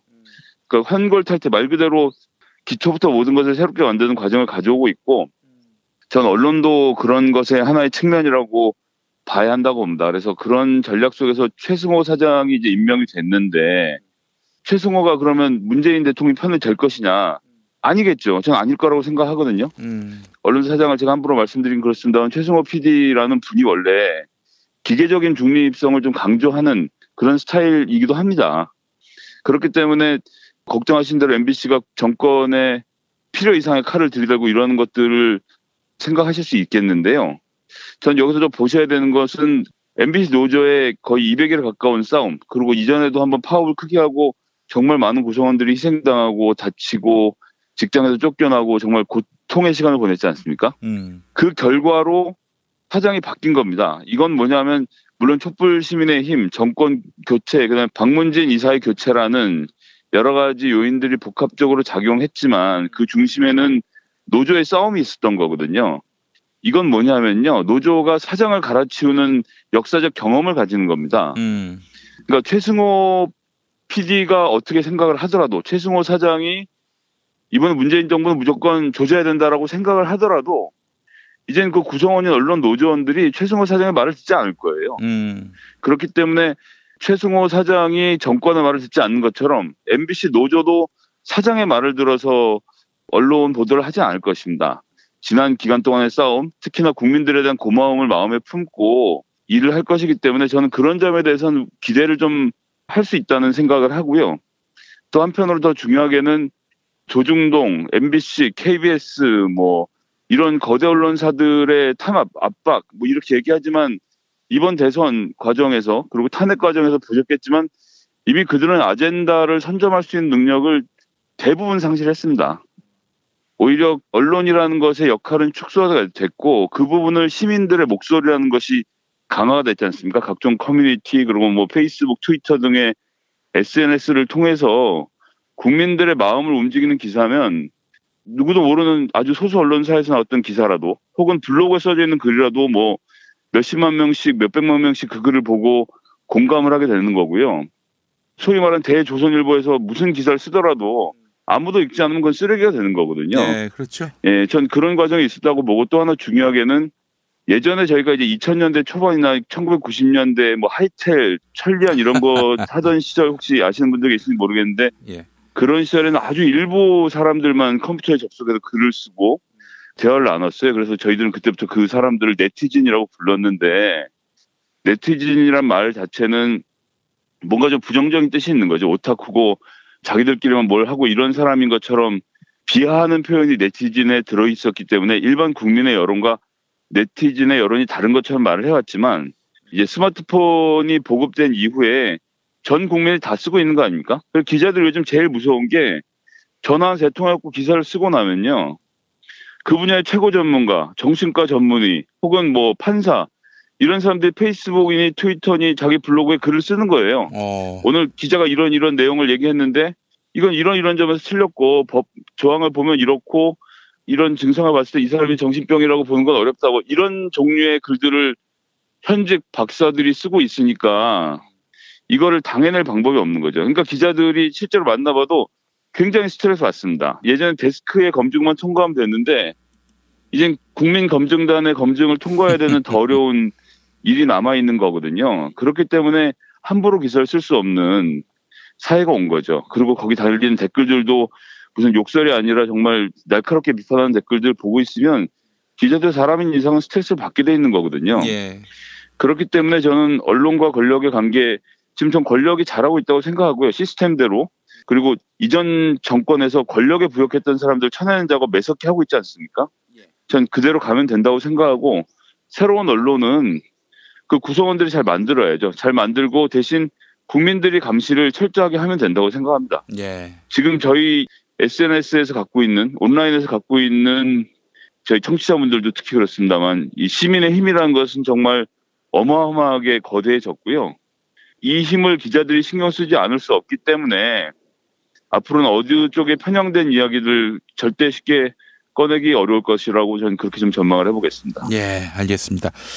MBC 최승호 사장 취임 직후에 임종석 비서실장이 중동에 간 것이 MB에 대한 수사 협조를 구하러 간 것이다. 이런 보도와 관련해서 청와대와 MBC 사이에 전선이 형성되지 않았습니까? 네, 그렇습니다. 그거 어떻게 보세요, 그거는? 저는 그것은 이제 MBC도 취재를 했겠죠. 취재를 했을 테고 청와대 관계자라는 게 청와대에 300명이 넘는 직원들이 근무를 하고 있는데 그중에서 누구랑 얘기를 했는지 모르겠지만 제가 보기에는 복수의 관계자들로부터 크로스 체크를 했다는 내용 자체가 결국은 핵심적인 인물한테 얘기를 듣지 않았다는 반증이라고 보여지거든요. 그리고 저희들끼리는 모르지만 그 취재원들하고 요 언론 내부에서는 이 코멘트가 누구 입에서 나온지가 다 확인이 서로 되기 때문에 청와대가 그렇게 크게 반발한 것은 그럴 만한 이유가 있었다고 보고요. 거기에 대해서 MBC가 별다른 후속 보도를 못 내놓고 있지 않습니까? 예. 언론은 결국 후속 보도를 얘기하는 거예요. 일단 패를 다 든 상태에서 한 번에 다 까는 게 아니라 하나를 까놓고 청와대가 그렇지 않다. 우린 절대 그런 걸로 간 것이 아니다라고 했으면 그 다음 패가 등장을 했었어야죠. 근데 저는 거기에 대해서는 얘기를 못하는 걸로 봐서는 의혹이 과하셨던 게 아닌가 그렇게 좀 짚어보겠습니다. 네, 사실이 아니라면 거기에 응당한 추후 입장 표명, 이를테면 사과를 한다든지 이런 부분들이 뒤따르면 참 좋겠는데 현재까지는 없는 거 봐서는 그 보도가 문제가 없다 이렇게 생각하고 있는 모양이죠, MBC가? 조금 전 말씀드린 대로 300명 중에 누군가에겐 들은 얘기이기 때문에 그냥 입장은 유지하겠지만 후속 보도를 못하는 걸로 봐서는 본인들이 뼈아픈 거죠. 원래는 반박을 하면 재반박을 해야 하거든요. 예. 그것이 기본적인 서로의 룰인데 반박 보도를 못하는 것만으로 봐도 청와대가 해명한 것이 그 내용이 맞다는 것을 반증한 거라고 보고요. 알겠습니다. MBC가 잘 돼야죠. 또 KBS도 빨리 조속히 정상화돼서 공정방송으로서 거듭나야 할 테고요. 또 YTN도 지금 적폐 청산을 거부하고 있는 신임 사장 내정자에 맞서서 노조가 또 파업도 지금 준비하고 있는 양상인데 조속히 공영방송이 정상화돼서 일단 지금 한국 사회의 그 여론을 교란하고 있는 조중동을 비롯한 이런 사악한 언론들에 맞서는 그런 어떤 해독제 역할만 해도 사실 좀 큰 역할을 한 게 아닌가라는 생각이 들어요. 그렇죠. 정상적인 내용으로 허위 보도만 하지 않아도 정말 전 고맙겠습니다. 그 이상 제가 뭘 바라겠습니까? 알겠습니다. 사실 해독제 역할만 해도 뭐 충분히 하는 것이고 또 국민들 개개인이 다 언론이기 때문에 SNS를 갖고 있으니까요. 국민들이 자기 목소리를 끊임없이 줄기차게 내놓는 것도 매우 필요하겠다 하는 생각을 해봤습니다. 네, 뭐 얼척없는 기사에 가서 댓글도 많이 달아주시고 욕을 하기보다는 팩트로 따지고 계속 저희가 문제 제기를 하면요. 당연히 언론사 기자들은 긴장하게 되어 있으니까요. 예. 그 사람들이 확인이 된 내용을 보도할 수 있도록 계속 좀 저희가 감시할 필요가 있겠습니다. 네, 알겠습니다. 자, 김성애 보좌관님 오늘 말씀 잘 들었습니다. 네, 감사합니다. 김영민 브리핑 2부, 김영민의 뉴스 브리핑 알고 계십니까? 지상파 라디오 서울 SBS 러브 FM 103.5와 부산 KNN 러브 FM 105.7로 매일 오전 6시 20분부터 40분 동안 함께하실 수 있습니다. 새벽에 나온 새 소식, 당일 대한민국을 뒤흔들 핵심 이슈, 김용민의 뉴스 브리핑에서 미리 만나실 수 있습니다. 이제 오늘 날씨 알아보겠습니다. 기상청에 최혜윤 리포터가 나가 계시죠? 네, 안녕하세요. 다수는 누구 겁니까?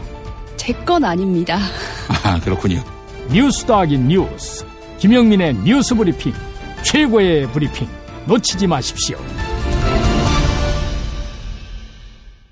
탄핵 때문에 뭐 이야기를 전달을 하려고 해도 길을 막고 듣질 않아요. 해적 수준으로 쪼그라든 한국 보수. 회생의 길은 과연 있을까? 변화된 정치 환경, 갈 길 잃은 보수에게 새로운 희망을 제시한다. 애국 보수의 화려한 부활과 집권을 위한 본격 가이드, 김용민의 신간, 보수를 지켜라.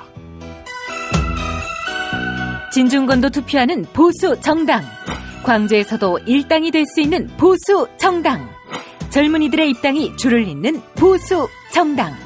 언제까지 민주당 정의당을 부러워만 할 것인가? 부러우면 진다니까? 자유한국당 당원 김용민이 쓴 보수를 지켜라. 이김에서 나왔습니다.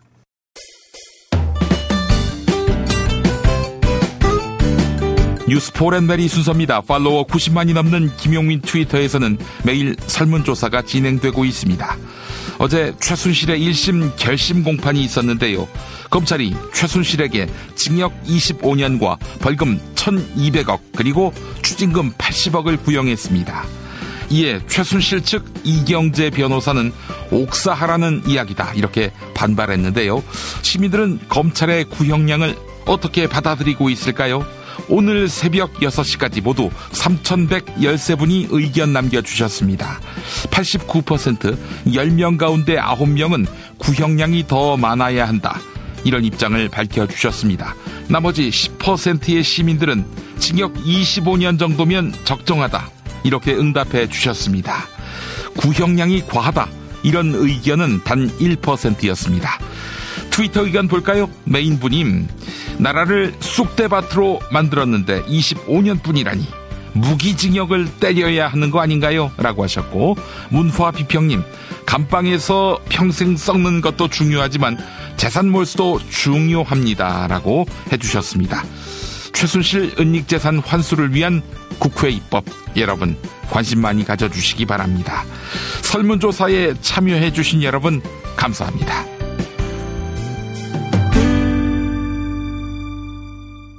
팟캐스트 포털 팟빵에 김용민 브리핑 게시판에 올라온 사연 일부 소개합니다.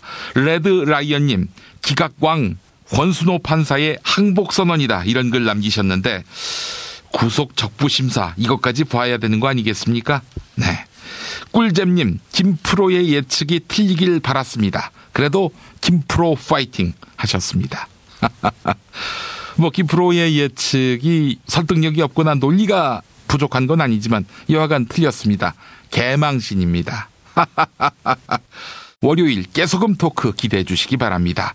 2017년 12월 15일 금요일 모든 순서 마치겠습니다. 여러분, 내일 낮 12월 16일 토요일 오후 5시 경기도 수원시청 대강당에서 공개방송이 있습니다. 많은 참여 바라겠습니다. 애청해 주신 여러분 감사합니다.